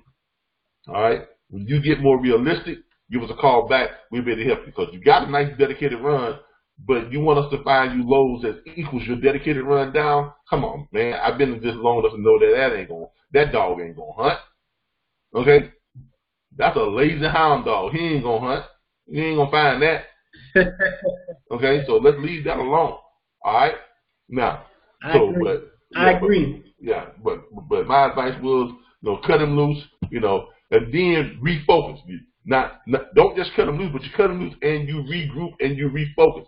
What do? You go back in, you make sure you know that script. You learn that script inside, out, upside down.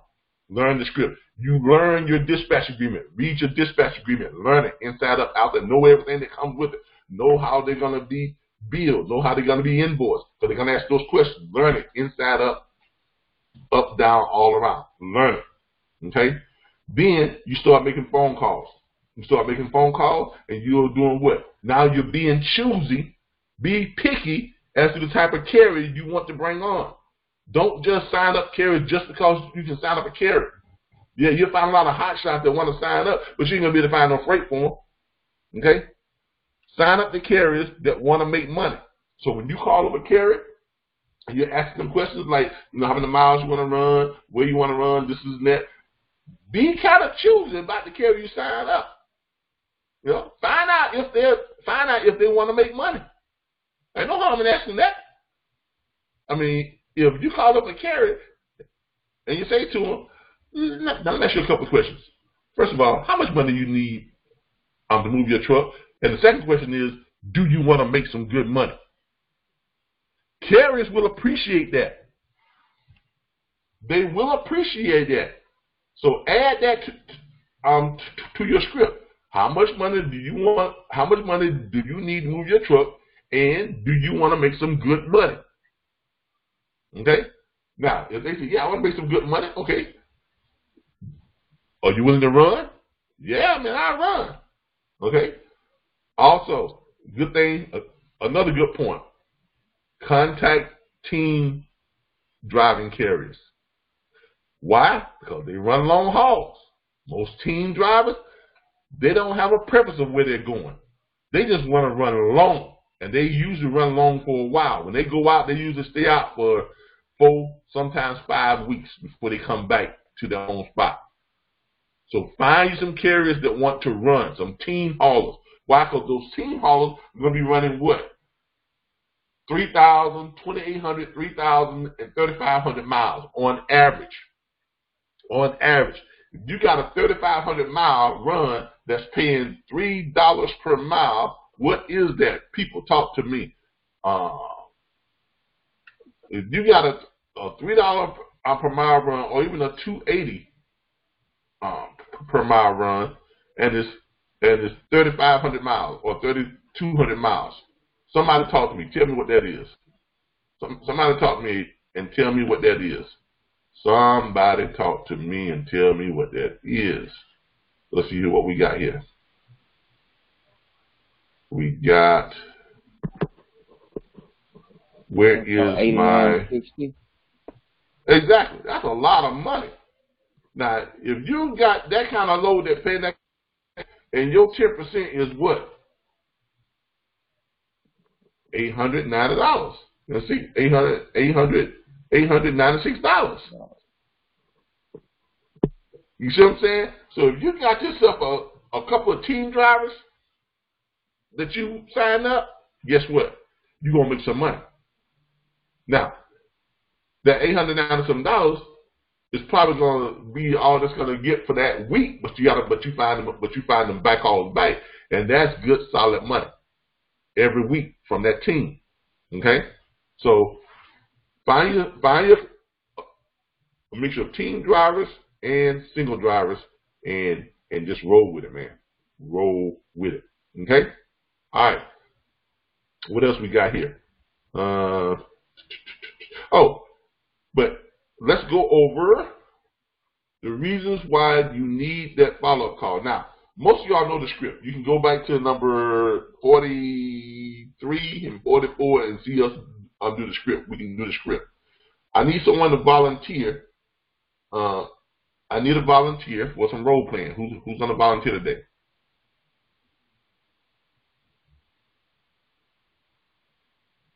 Who's going to volunteer today?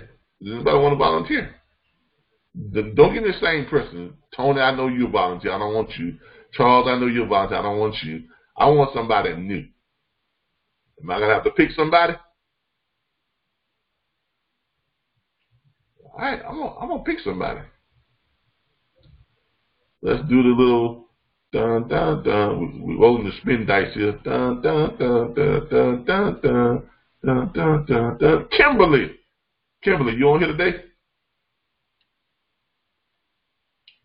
Kimberly, I think she's hiding from me. She don't want to be on here. Yes. Hey, Kimberly, how you doing? Hi. You want to do a little role playing with us today? No, my nerves be bad. Come on. No, I'm actually speaking to a driver, and he's asking me questions about straight trucks. That's why I was asking about it. Oh, okay. But you don't want to be a carrier? I'm gonna give you the easy part. You can be the carrier. I'm talking to a driver. Oh, okay. All right. My nerves are bad. I can't do that. All right. Well, he's a straight truck, right? Yeah. Okay. Why are you still talking to him? I'm just playing. That's not nice. I know. I'm just playing. But look.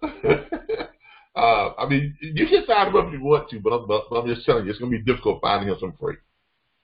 Okay. Okay. Straight trucks and stuff like that, you have to actually go out and talk to like some of these. Now I'm going to use some tips.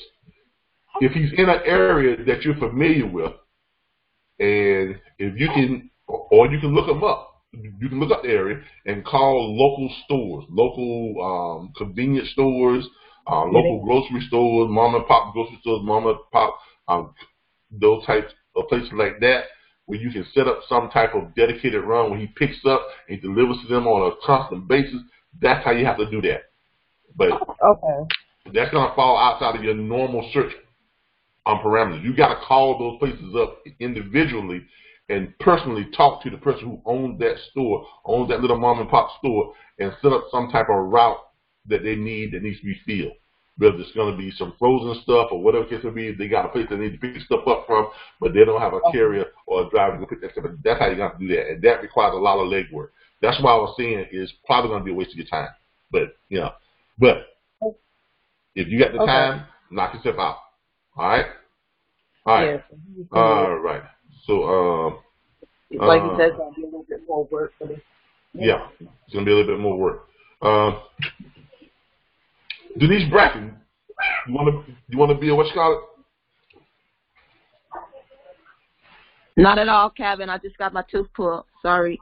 Okay. I got all these listeners on here today. Nobody wants to. Miss Wyatt, Tika, you want to? And the reason I'm picking on the females is we never get females to volunteer to do role playing. So I'm trying to change it up. I don't want them to say, well, you never call on us. So I'm calling on y'all today. What about Jessica Litton?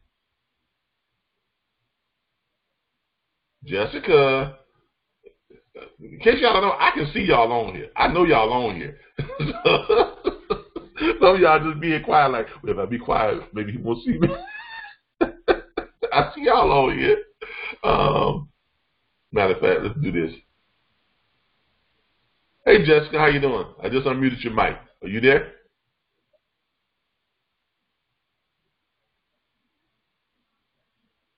Jessica, are you there? And Jessica don't want to talk to me today. She don't. Or maybe she hasn't figured out how to unmute her to use her mic. But anyway, all right. Let's find somebody who wants to role play. Does anybody want to role play? Somebody, anybody. We need a role player. I don't get a role play. I want to do this all by myself. I'll do it, but I'm pretty new at this. That's no problem. I mean, look, it don't take much. You're gonna be the carrier. Okay. Now, let's set this up. And who is this, by the way? Haley Brooks. Hey, Miss Brooks, how you doing? Thank you so much. We really appreciate you. We really do appreciate you. Everybody, don't we all appreciate Miss Brooks for her role playing today? All right. We're gonna set this up. All right. You are a carrier that I contacted 3 days ago. Okay. I pitched you the pitch. How much money do you need to move your truck? You know, we understand that not every carrier can move their truck for the same amount of money. That's why when you tell us you need $2.25 per mile, that's all I'm going to look for, and so on and so on. You agreed at that time for me to send you a dispatch agreement. I haven't gotten that dispatch agreement back yet. Okay, you haven't sent it back yet. So now I'm doing a follow-up call. Okay, you got it? Yes. I'm doing a follow-up call. Ring, ring. Hello. Hey, Ms. Brooks, how you doing? This is Calvin. Hi, how are you? And you remember me? Let me know a little bit more about you. Well, remember, I'm the dispatcher, the one that can find you those loads that's paying $2.60 per mile, because you told me that's the kind of money you needed. Oh, yeah. Yeah, how much money do you need to move your truck, man, right? Yes. Yeah. All right, you must not want to make any money. Oh, why do you say that? What? Oh, of course I do. Because I don't have my dispatch agreement. I mean, come on. I mean, look, I got all this freight out here that's just waiting for you, but I don't have a dispatch agreement. As a matter of fact, where you at right now? I'm in Texas. You in Texas? Yes. Right. Hold on a second. Let me see what I got down in Texas right now. And I'm not even supposed to be doing this, but I'm going to do it because I need to find you some good paying freight here. Give me a second here. Okay. Let me find you some good paying freight. I'm on.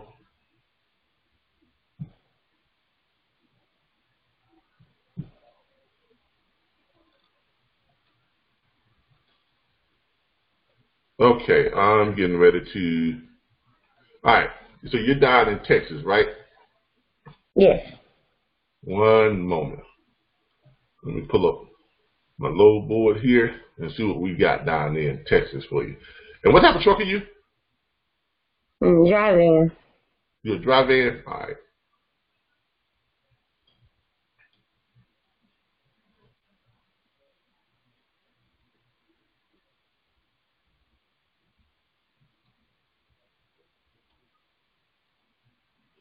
Let's see what we got.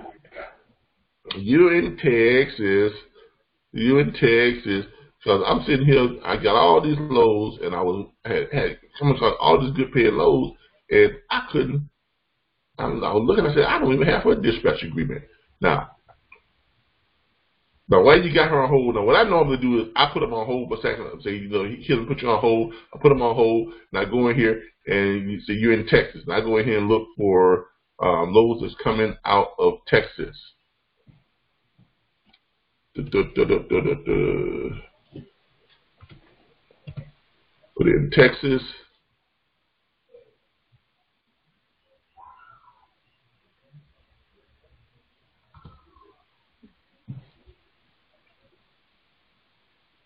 And she said she was a dry van, right? So you're going to list the type of equipment, click dry van, click search. All right. Then you're going to come over here. I think I'm using the wrong load board. I am. This is not the one I want to use. That's all rates. My bad. That's my bad. That was my mistake. This is not her. This is on me. I'm going to go back and find the right load board. That's the wrong load board. I picked the wrong load board. Because you want to find one that you got the rate chart on it. And when you find that one, that's the one you're going to use. And what you all want to do is you want to find one that's got the rate chart. We don't want to go to 913 load boards. We want to go to, come on. I think it's next load. Screen's frozen. Well, it's frozen on your end? Well, my end is not frozen. It's just a little slow on moving. because we've added a lot of stuff to the back office, so it doesn't snap as quick as it used to. But we added a lot of stuff to it. Yeah, you need to go to direct freight. Yeah, that's what I'm trying to get to. Not next load. Take this zero right here. Nope. That's not it. Or maybe I didn't load it up in here. I might need to go back and check it out. But don't think I may not have loaded it all in here. You say you're looking for direct freight? Yeah, that's what I'm looking for. I mean, I can type it in, but I thought I had loaded it in the back office, but I must not have loaded it up with the other ones. It's the one with the blue and green trucks on it. What? Direct freight? Yes. Right. All right, y'all forgive me. We got all this new stuff in the load board, all this new stuff in our back office, so we tried to make sure that we navigate it properly here. Give me a second here. This one with the green, not trucker's path. 901 load boards.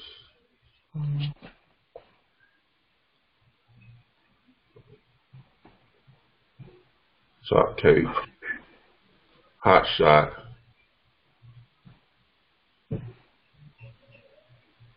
Next load. Maybe I'm not seeing it.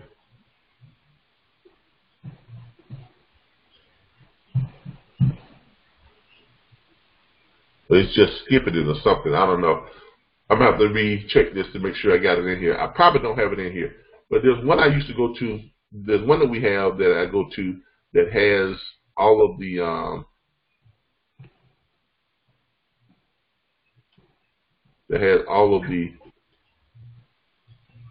it only has loads that's, when you click on it, you can click on the rate. All right, somebody give me the web address to direct freight. Directfreight.com. Is that it? Yes. All right, let's try that.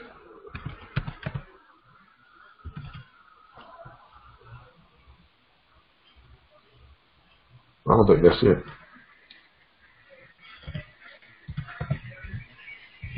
Directfreight.com.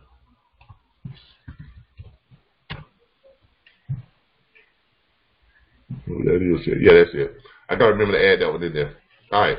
But anyway, once you get her on the phone and you say to her, okay, let me check the rates and let me see what's leaving out of Texas. You go in and click and you find loads, and you go in here and you put in Texas.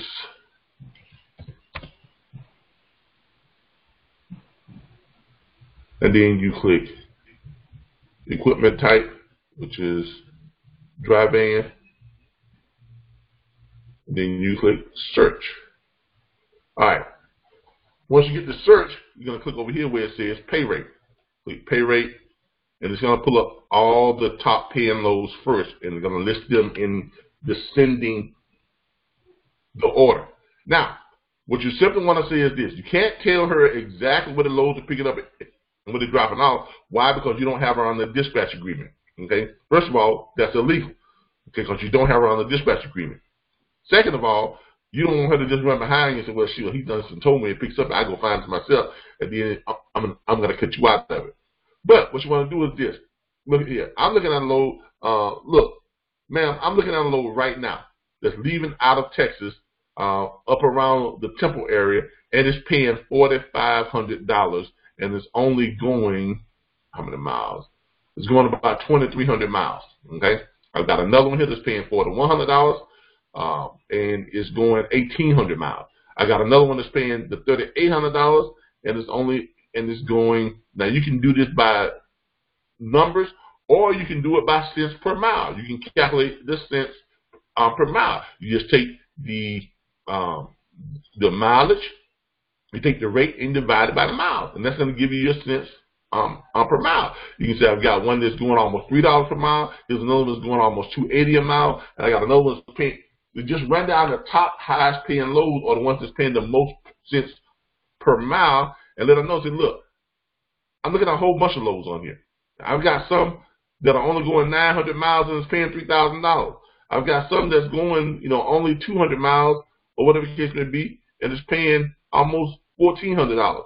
So look, I don't know what you're waiting on, but I can't dispense any of this over to you until I get that dispatch agreement. So when am I going to receive that dispatch agreement? Let me check my email and make sure that I received it. When did you send it? I sent it day before yesterday. I'll send it to you again. What's your email address again? Okay, so I have it. Exactly. But my thing is this. What you need to do on that follow-up call, you need to light a fire underneath that person on the other end. You need to give them a reason to get up off their butt and send you the dispatch agreement. Okay, because I got a call yesterday, as a matter of fact, from a gentleman. I think he may be on here, but I'm not gonna call his name. But and he was telling me that he had been calling people and calling people and calling carriers, but he hasn't got anybody signed up. Or he has carriers that says that, yeah, send me the dispatch agreement. He sent the dispatch agreement out, but nobody sent it back in. All right. I asked him, what are you doing on your follow-up? He gave me his pitch, gave me his follow-up. For one thing, his pitch is kind of dry. Okay. There's nothing of his personality in with that pitch. Okay. You all have got to train yourself to be salespeople. Okay, you ever notice how when you go buy a car or you're buying anything, a house or anything, how excited that salesman is, or how excited that realtor is, and they're showing you the house, or they're showing you the car, they're telling you about the dealership, they're telling you about themselves, and it just everything is go, buy, that type of thing. All right. You all got to find a way to develop that type of killer instinct. Because if you're talking to somebody on the phone and you're saying to them, hey, look, my name is Calvin. I'm with the National Network of Dispatchers. And how much money you need to move your truck? That ain't going to fly. Okay? You need to find a way to light a fire underneath these people. Okay? You got to find a way to light a fire, which means you got to be excited. I'm going to tell y'all something else. 70% of the people you all contact that says on that first call, send me the dispatch agreement, 70% of them is not going to send it back in. Okay? Now, the good news is let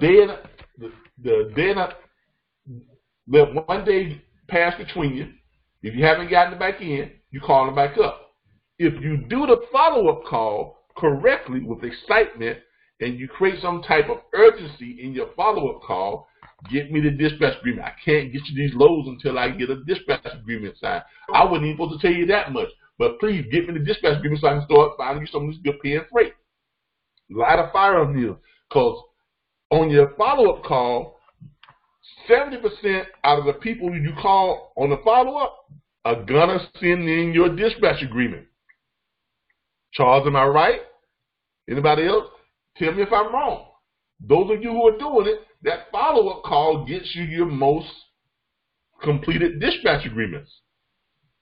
That's how you get your dispatch agreements signed and sent back to you. That's how you get your carriers on your follow-up call. So, make the call, make the pitch.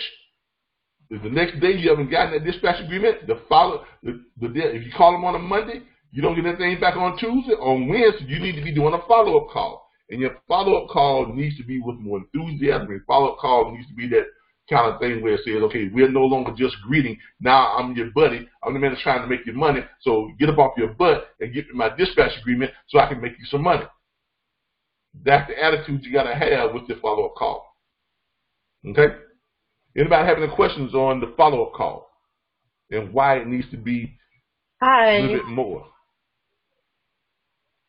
Hello? Yeah, do you have a question? Yes, Kimberly. All right. So, just advice. I've been calling people. I've been getting emails, sending out the dispatcher agreement and everything. But they blocked me.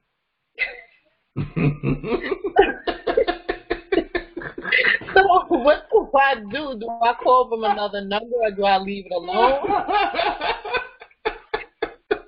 I think I'm blocked. I'm not gonna say I'm blocked, but okay. I think I'm blocked. All right. If you got blocked, that means what?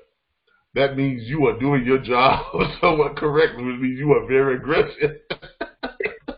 you are aggressive, okay? Because I've never had somebody to block me. I'm not gonna lie to you. I've never had anybody to block. Now, I've had somebody say, "Look, man, don't call me no more." I've had that, but I've never had anybody to block me. I think I am blocked because I try to call and go straight to voicemail, or something going on. Send them a text. Send them an email. Look them up on Facebook. Send them a Facebook message. Now, don't get to the point to where you're stalking, though. but send them stuff every now and then. Just let them know that you're still here and that you have a service that they can benefit from. But if that's the case, don't waste your time on somebody that don't want to be helped. Well, here's the thing. Like I said what I had to say to them, and they're like, "Oh, really? Okay, so I have I need you to find me a load from North Carolina to I want to go up north." And I'm like, "Okay, so you got to send me the dispatcher guy. I have loads here, but I can't let you know about them until you send me that form back." Okay, here's my email. I get the email, send it to them, and then next thing you know, I don't hear back. So I'm trying to call back, and I'm going straight to voicemail. Sounds like me, the person might have got arrested. I don't know. I don't know. I mean, there could be any number of reasons why they're not calling you back. But it sounds like they were excited about what your proposal was, right? Is that correct? It sounds like they were excited about what you had to offer. All right. Because they're telling me where they need the load to. Like one guy said he needed from one place to Cali. Yeah, I don't think you're blocked. I think either they are just caught up, or in whatever they're caught up in, something is preventing them from getting your message, or from preventing them from taking the phone call. Either they are caught up, either they didn't pay their phone bill, or something that doesn't have anything to do with you. Because if they were that excited, I can't see them not taking your calls anymore. You understand what I'm saying? Especially when you're calling them about good money. Now, here's what I would do. I would call them and leave a message. Say, "Hey, I'm just calling just to let you know what type of loads are out there. Here's a load that's paying $4,500. Here's one that's paying $4,100. Here's one that's paying $2,900. Here's one that's only going 542 miles and it's paying $1,400. Here's one that's paying it's going 458 miles. It's paying $1,200. That's over $3 per mile. So I got a whole bunch of loads here that's paying $3 a mile, $3.25 a mile, things like that. If you want to access to some of these loads, give me a call back. My number is such. Thank you again. Look forward to hearing from you. Just leave it at that. Okay. You know what I'm saying? Don't tell them where it's going, or where you can say leaving out of Texas, leaving out of Georgia, leaving out of Florida, stuff like that. But don't give them specifics. Just wet their whistle, and then let them. You just throwing the bait out there and let them pull on it. Okay. Okay. All right. Any questions about follow-up? Any questions about follow-up? We're getting ready to get into some Q&A here. Q&A. And I'm gonna load this direct freight services up in that back office. The Rolodex. I don't know how I forgot that one. That's one of my favorite ones. I don't know how I forgot it. But anyway, I'm gonna get that loaded up. But any questions about follow-up or any questions in general? So we're going into our Q&A. So that means any questions you all had during the week, which was asked in the chat group, now's your time. Thanks, Kimberly, by the way. I appreciate your participation and the great question. No problem. And I really appreciate it. All right. Q&A. Any questions? Questions, anybody? we're open now for consulting questions. If you got a problem with something, something you need help with, now's the time to ask you, because y'all got me now. I'm here. So, during the week, like last night, my wife looking at me because my phone was ringing at 11:30 at night, on a Friday night. And she's looking at me like, why is that phone ringing? Don't they know you have a private life? So, I know y'all just don't think of this stuff, at 2 o'clock in the morning or 1 o'clock in the morning. You got these questions on your mind, so now it's time to ask them. Good morning. I have a question.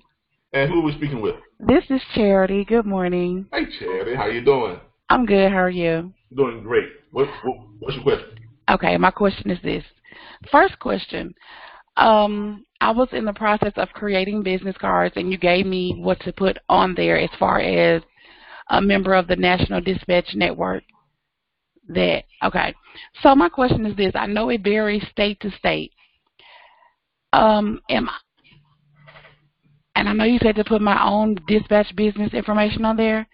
Mm-hmm. Okay, where I am, it does not require us to have a business license, but I do want to get a name and have it registered with some type of government entity, okay. So when people say, well, what's the name of your business, blah, blah, blah, okay. And what is the procedure with that?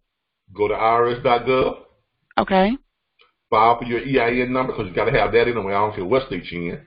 Okay. Okay, file for your EIN number, which is free. Okay. Okay, when you go to file for your EIN number, it's going to ask you for your business name. Okay. List your business name. Okay. They're going to ask you what type of business are you, LLC, incorporated, whatever, how are you going to be filing. Okay. You can go ahead and put LLC, you can put whatever you want to put there. Okay.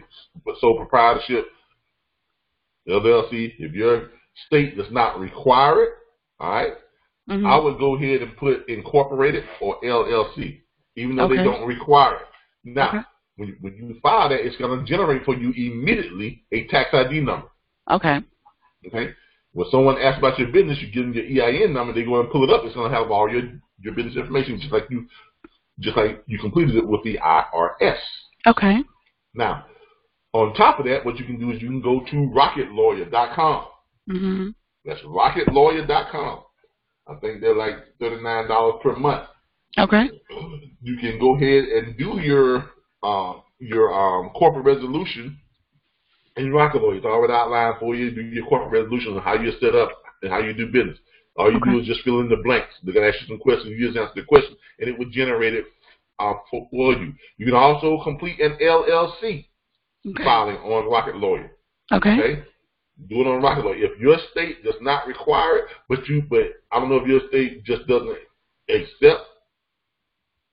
Your state doesn't have like a registry for incorporated businesses. Well, I was looking up, and I was going to go, downtown to get a business license, but since I'm not selling any products, okay, yeah, you know what I mean? Yeah, just like here in Florida, we're not selling a product to the open public. We're selling it online, or we're doing under enrollment. We don't need one here, but you can get one. But you can still register your LLC. You can still register with your state, right? Yes. All right.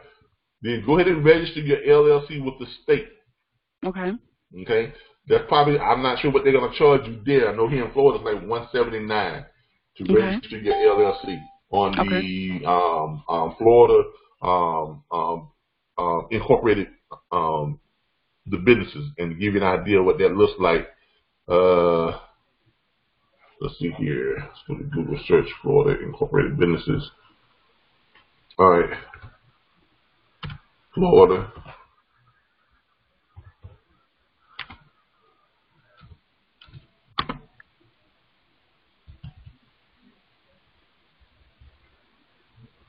Yeah, Florida Corp search. Here we go. Like you see, it's right here. Search corporations, limited liability companies. You click on it, and you just put in RBBS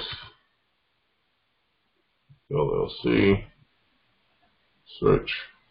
And then you'll see down here, you've got the RBBS Logistics Learning Center. There we are, right there.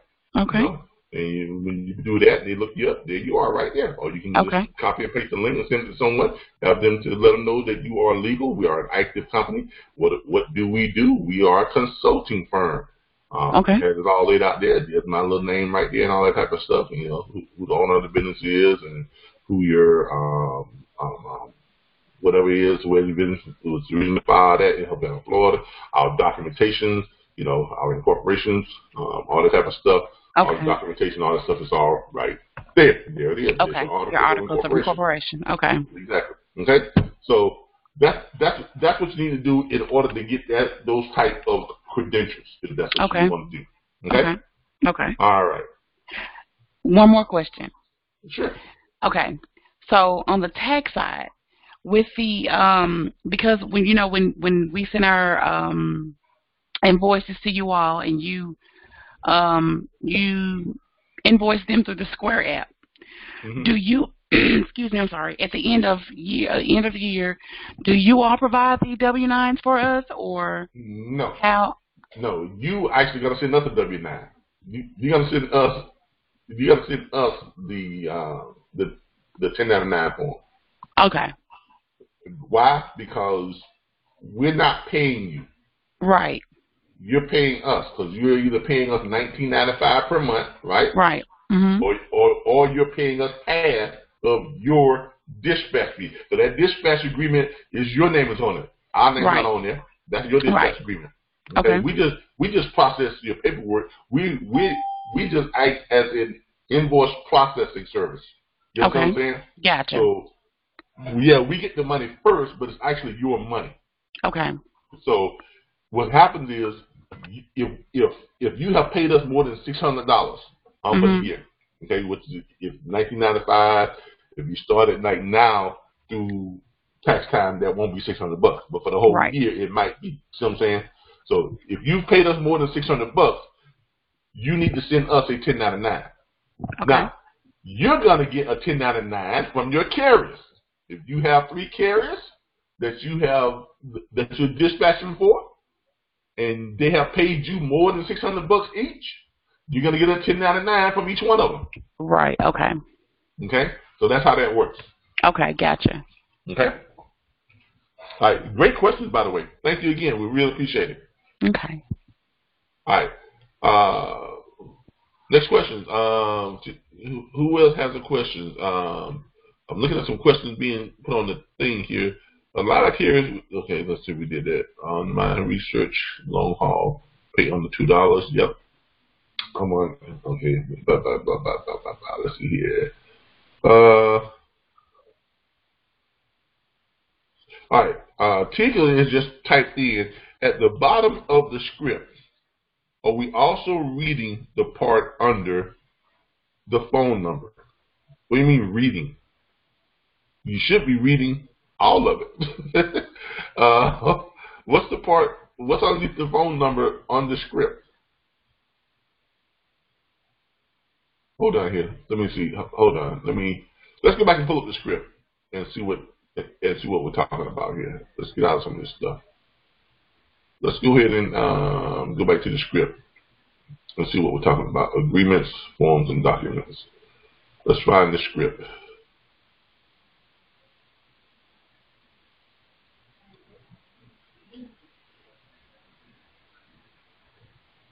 Are we looking for the how much money do you need to move your truck?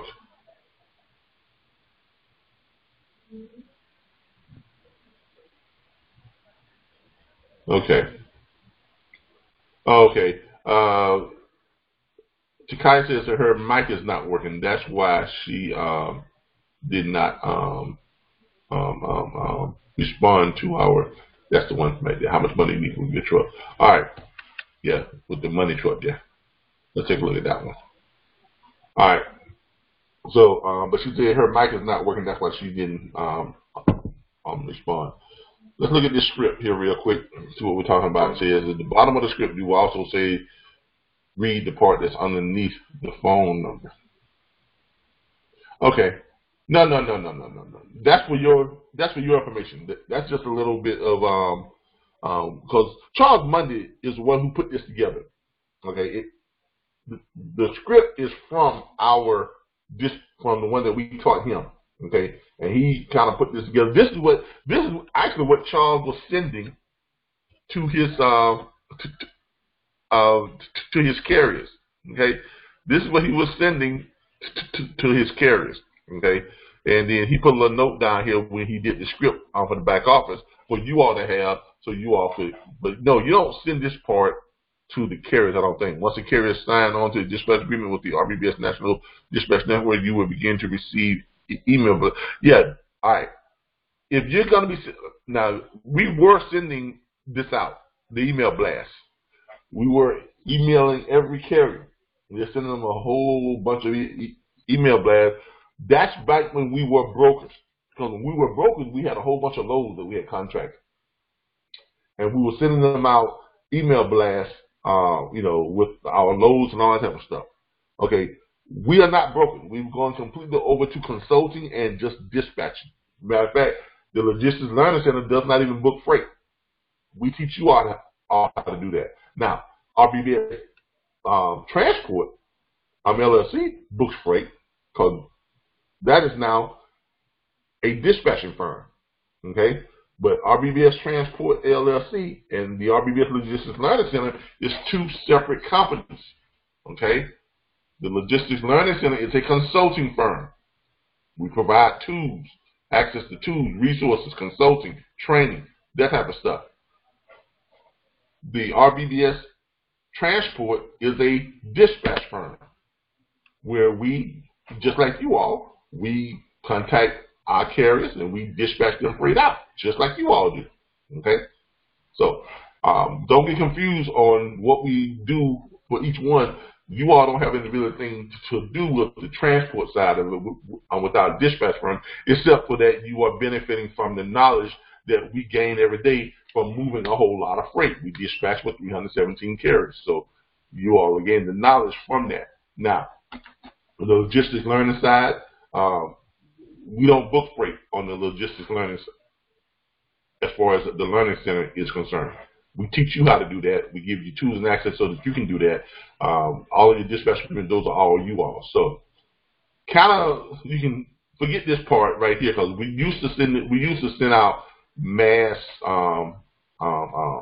email blasts to all the carriers every single day. Okay, but I probably need to go ahead and just redo this bottom section, and I'll probably get it redone before the end of the week, so you all will see the updated version that would be in the Rolodex by the end of the week. Okay, great question by the way. Thanks, I appreciate that, Takaya. Yes, you can. Can we change over to the 1995 at any time? Yeah.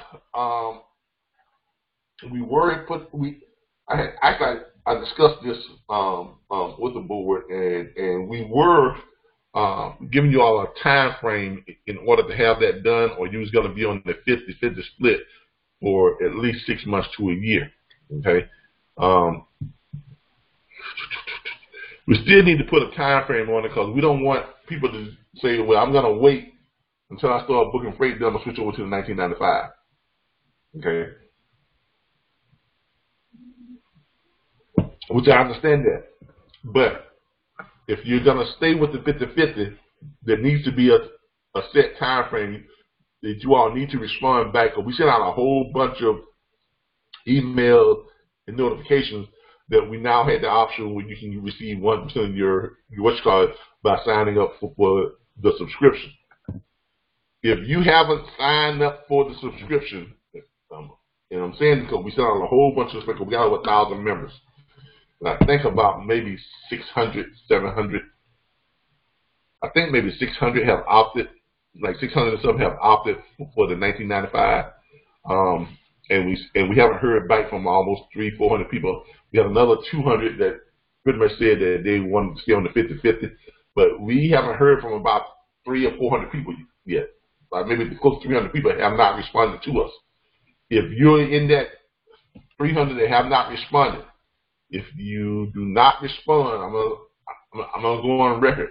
If you haven't responded by the end of what's this, September, this October, November, if you haven't responded by December the 1st, you're gonna be on that 50-50 split for at least 6 months.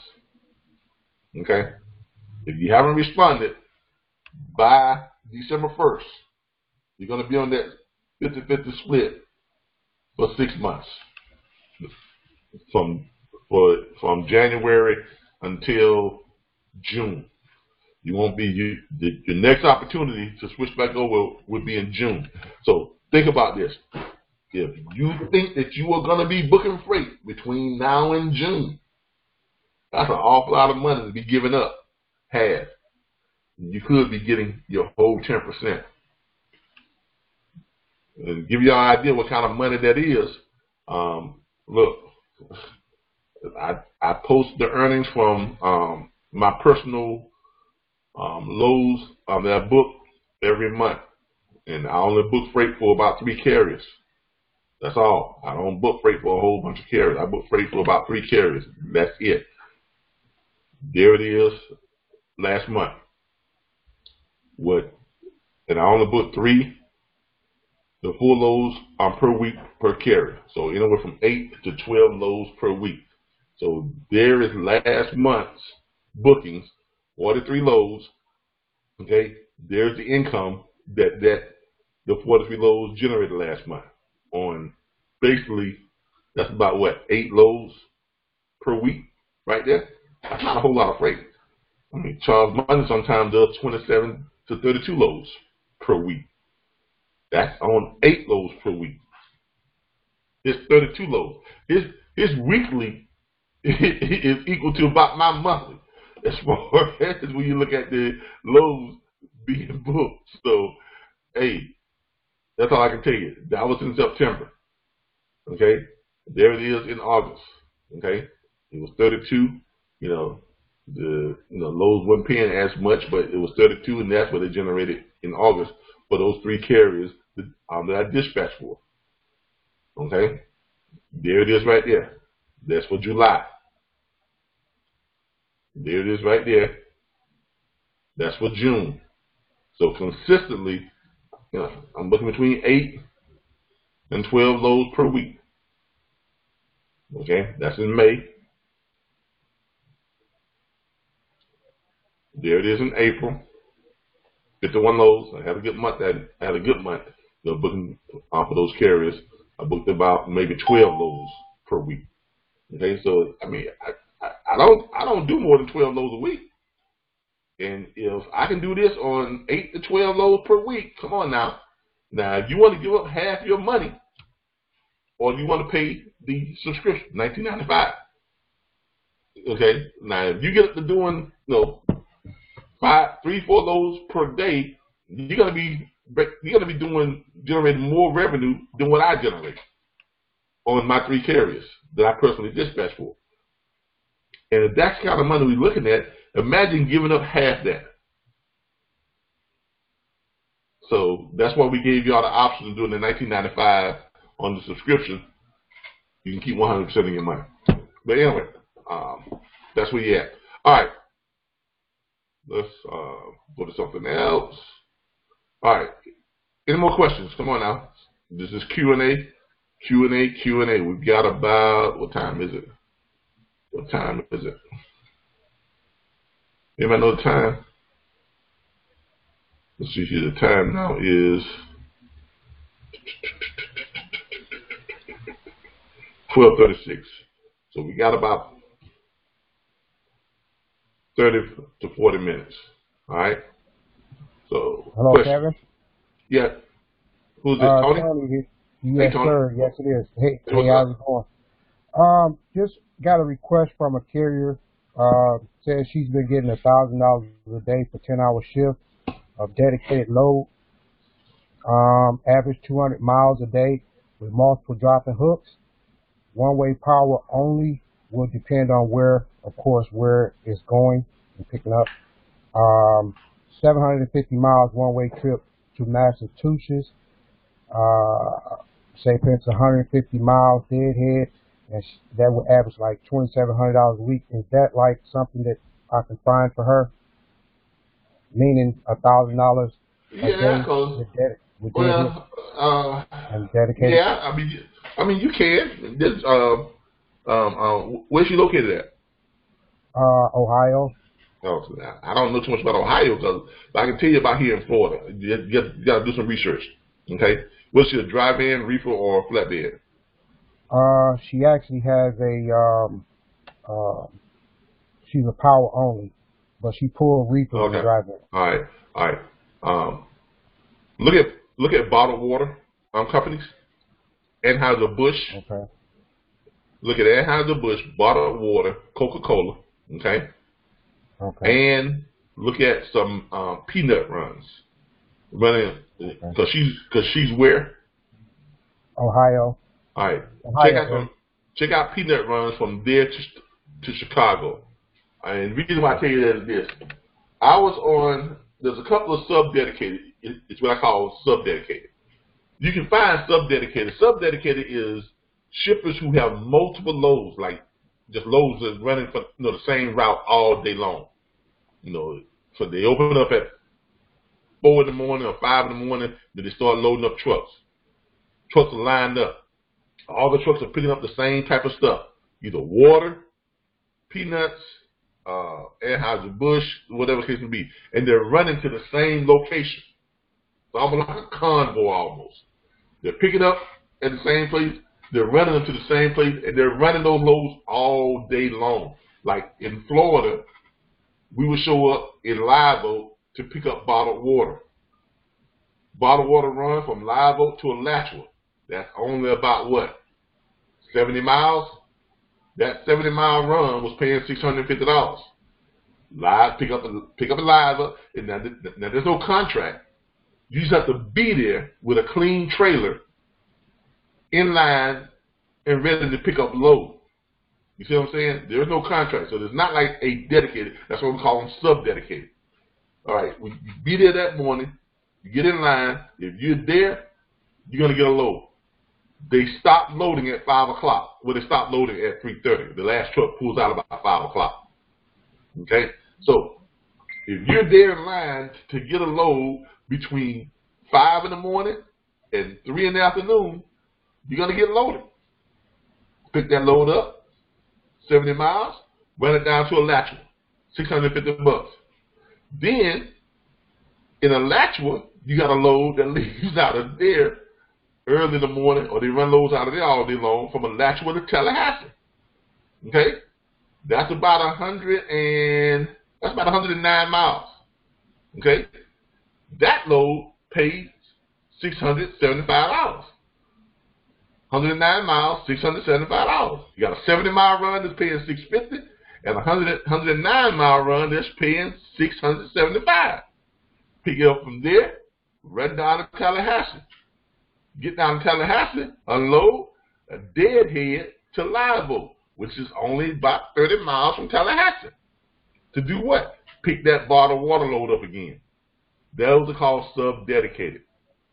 You run those 2 loads each day, that's paying you what? $675, $650, what's that? 12, 1,300, almost $1,350 per day. You see how that works? Yep. That's what you got to look for. Same thing with the, and give you more of a long haul type run. There was a sub-dedicated both ways, going and coming, that I used to run too. Pick up in Bainbridge, Georgia, which is about, not Bainbridge, yeah. You pick up in Bainbridge, Georgia, which is about 22 miles from here. Okay? Pick up in Bainbridge, Georgia. Peanuts. You pick up the bushel peanuts, the ones that's in the bag, they just peanuts, they still in the hub, they just bushels. You pick them up in Bainbridge. Trucks get in line, they run that trucks, and they load up every day, all day. From 6 in the morning until 5 in the evening when they shut off. But if you're in line, it's not a contract or anything. You just got to be there in line with a clean trailer. Get in line, you back up, they load you up with a bushel, with a whole dry van full of peanuts. It's heavy too. And you're going up to Chicago. That's about 890 miles. You're going up to the Chicago area. When you get up there, it takes about a day and a half run, right? Going up there is usually about $28.50 is what it paid going up. 890 miles. $28.50 is what it paid going up. When you get up there, you drop at the distribution center. You get in line, and you camp out there overnight, and you're ready to go in early that next morning. You go in, you back up, you unload. When you unload, you pull back out and go around to the other side, and you re-sign in. They put you in line to pick up, because you're going to pick up on the other side of the plant. You're going to pick up the finished product. The planters and the peanuts is all in the cans and they're in the bottles and stuff. They're all finished product. Load them up. Guess where they going? Back down to Bainbridge, the exact same place you picked up the bushels at. So you would run bushels up and you would run the finished product back down.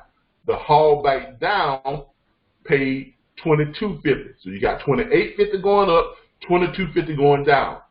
Some weeks you're running two $28.50 loads, up, down, back up, because that's all you had time to run, was 3 runs. Up, down, and back up. That's your week. So some weeks you had two $28.50s and one $22.50. Some weeks you had two $22.50s and one $28.50. Some weeks you would spend the weekend in Chicago, and the other weekends you would spend where? Home, Tallahassee, because I was close to Bainbridge. You see how that works? That was a sub-dedicated going there and back. Those are the type of things you got to look for. That's why I say look for bottled water, because usually bottled water runs to the same place every day, all day. All right. Anheuser-Busch, same thing. Same place every day, all day. Coca-Cola runs, so they subcontract that out their runs. Pepsi runs their own things. They have their own trucks and stuff. Coca-Cola has theirs too, but their long hauls, they subcontract those out. Coca-Cola runs, bottled water, Pepsi, peanuts, things like that. Hopper loads also run the same. They run like that too. Hopper loads run same loads to and from, every day, all day. Okay? And all those are pretty much done usually with no contract. You just got to find them, talk to the plant operator, let them know that you have a carrier that wants to run those loads. They'll put them on the list. All you got to do is show up there every morning. Bam. Okay? All right. Great question. Any other questions? One other thing. I noticed IRACOM, is that related to us? I'm sorry? IRACOM. It was posted yesterday on our chat group.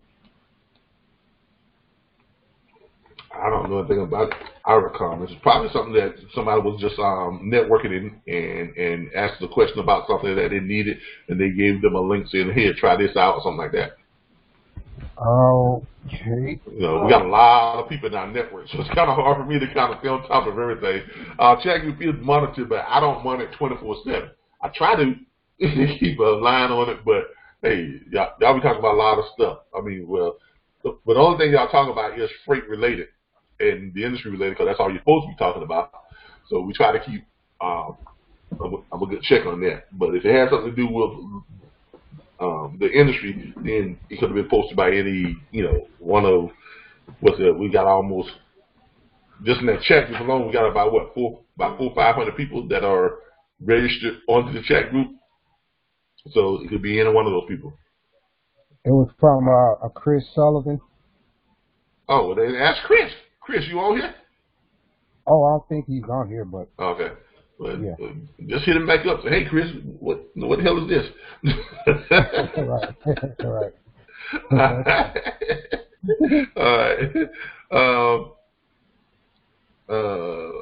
I have a question.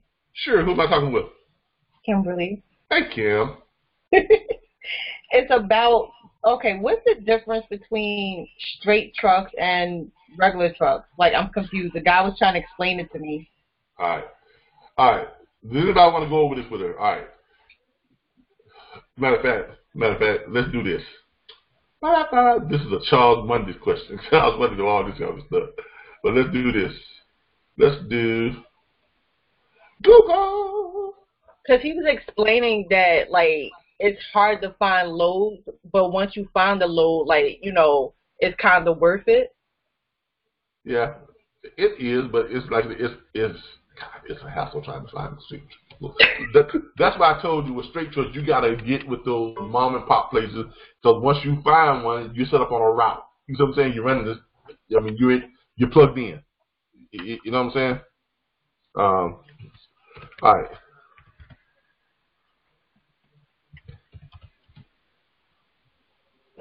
Straight truck. All right, straight truck versus box truck. All right, this is a straight truck and a box truck. All right, this, you see that right there? Okay.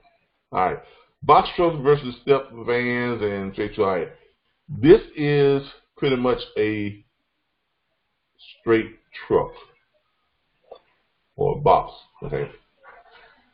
All right, box trucks versus straight vans. All right, you see this right here? That is going to be like your regular old, box trucks. This is a box truck, got a little box, right? All right. A straight truck. Let's go back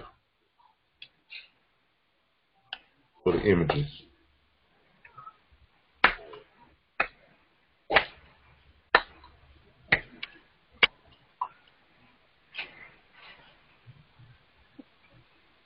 All right, this is a flatbed truck.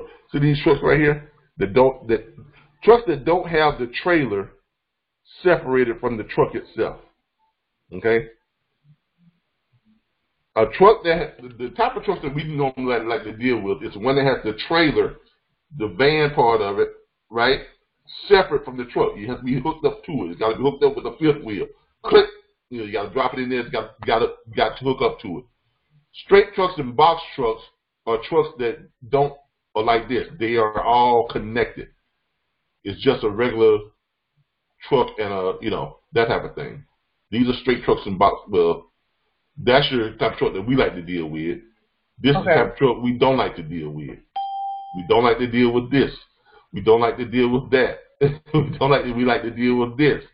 The one that has that big bad boy that's running down the road, the big semi truck. They're the ones that we want to deal with. These are examples of straight trucks, okay, and box trucks. Now, a straight truck can be refrigerated. It can be refrigerated. It can have a cooler in it and stuff like that. But it is not going to be separate from the actual compartment of the truck itself. You understand? So you're limited on what you can run with it. You can't pull a whole lot of weight. Those trucks are usually going to be running directly with mom and pop shop, like when you go to the gas station, and you see that truck that pulls up with the potato chips in it, that type of thing. That's a straight truck or a box truck that's coming up with those potato chips and all that type of stuff in it. When you see that big Warner truck pull up with the semi truck, he's banging in, boop, boop, boop, boop, boop. That's the type of truck we want to deal with. Okay, but he is right. Once you find a contract for a straight truck or a box truck, it's pretty much going to be like a year-long thing. It's going to be a year, 2 or 3 year contract, which means you know where they're going to be picking up, you know where they're going to be driving. They're doing the same thing every day, and it's usually local. Okay, it's usually local. Okay, seldom you can find something that's running regional with straight and box trucks. That's okay, but you kind of want to stick to the local stuff and be it with that. Okay, but like I said, you don't want to waste a whole lot of time on it because it takes up so much of your time when you could have been spending that time getting yourself a couple of regular trucks and making money already. All right. Okay. Does this give you a clear understanding of it? Yeah, because I was just like, he wanted me to help him find loads, and I'm like, I don't. Tell him to send you a picture of his truck. Well, I can go and see the truck physically. I would have to drive, but I can go and see it. Yeah, there you go. But you've got to actually call up, let's call it, and get with those stores and stuff directly and get them signed on to for them to move some stuff. All right, everybody. Thank you for that question, by the way. I really appreciate it. Everybody, we've gotten to that time, and we're about 5 minutes. You know, my lovely wife is she's looking at me like, hey, it's Saturday. It's almost 1 o'clock. Okay, you know, she's off today, so she's looking at me like, hey, look at some family time stuff. Y'all know how that is. But again, I hope y'all like our new site. We've got I know it's going to take some getting used to, and y'all have got to work on it. Those of you who've been able to pull up the mobile version, let us know how that looks on the mobile version. Because I know it looks great, because I love the way the mobile version looks.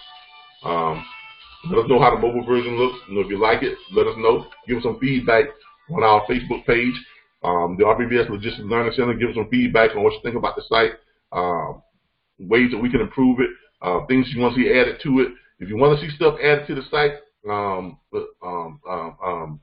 you are a member, contact us, you know, on the chat group, or go to our Facebook page and send us a message, you know, right through our Facebook page, or go to our RBBS Transport LLC page and send a message there.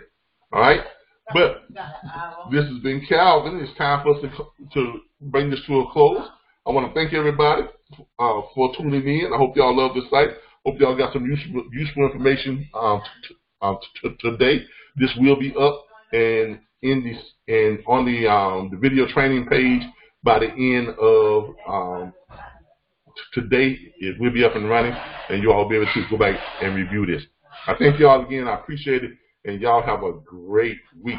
For those of you who are not joining our platform, you can join our platform by coming directly to our site now, and you can join up on our platform by going to any one of our videos, or you can look us up on YouTube and click on any other videos that says "Earn Where You Learn Freight Broker Training." Scroll down, click where it says to enroll. Click here, or you can go to our enrollment site at the RBBS LLC.org. Thanks again. Y'all have a great day.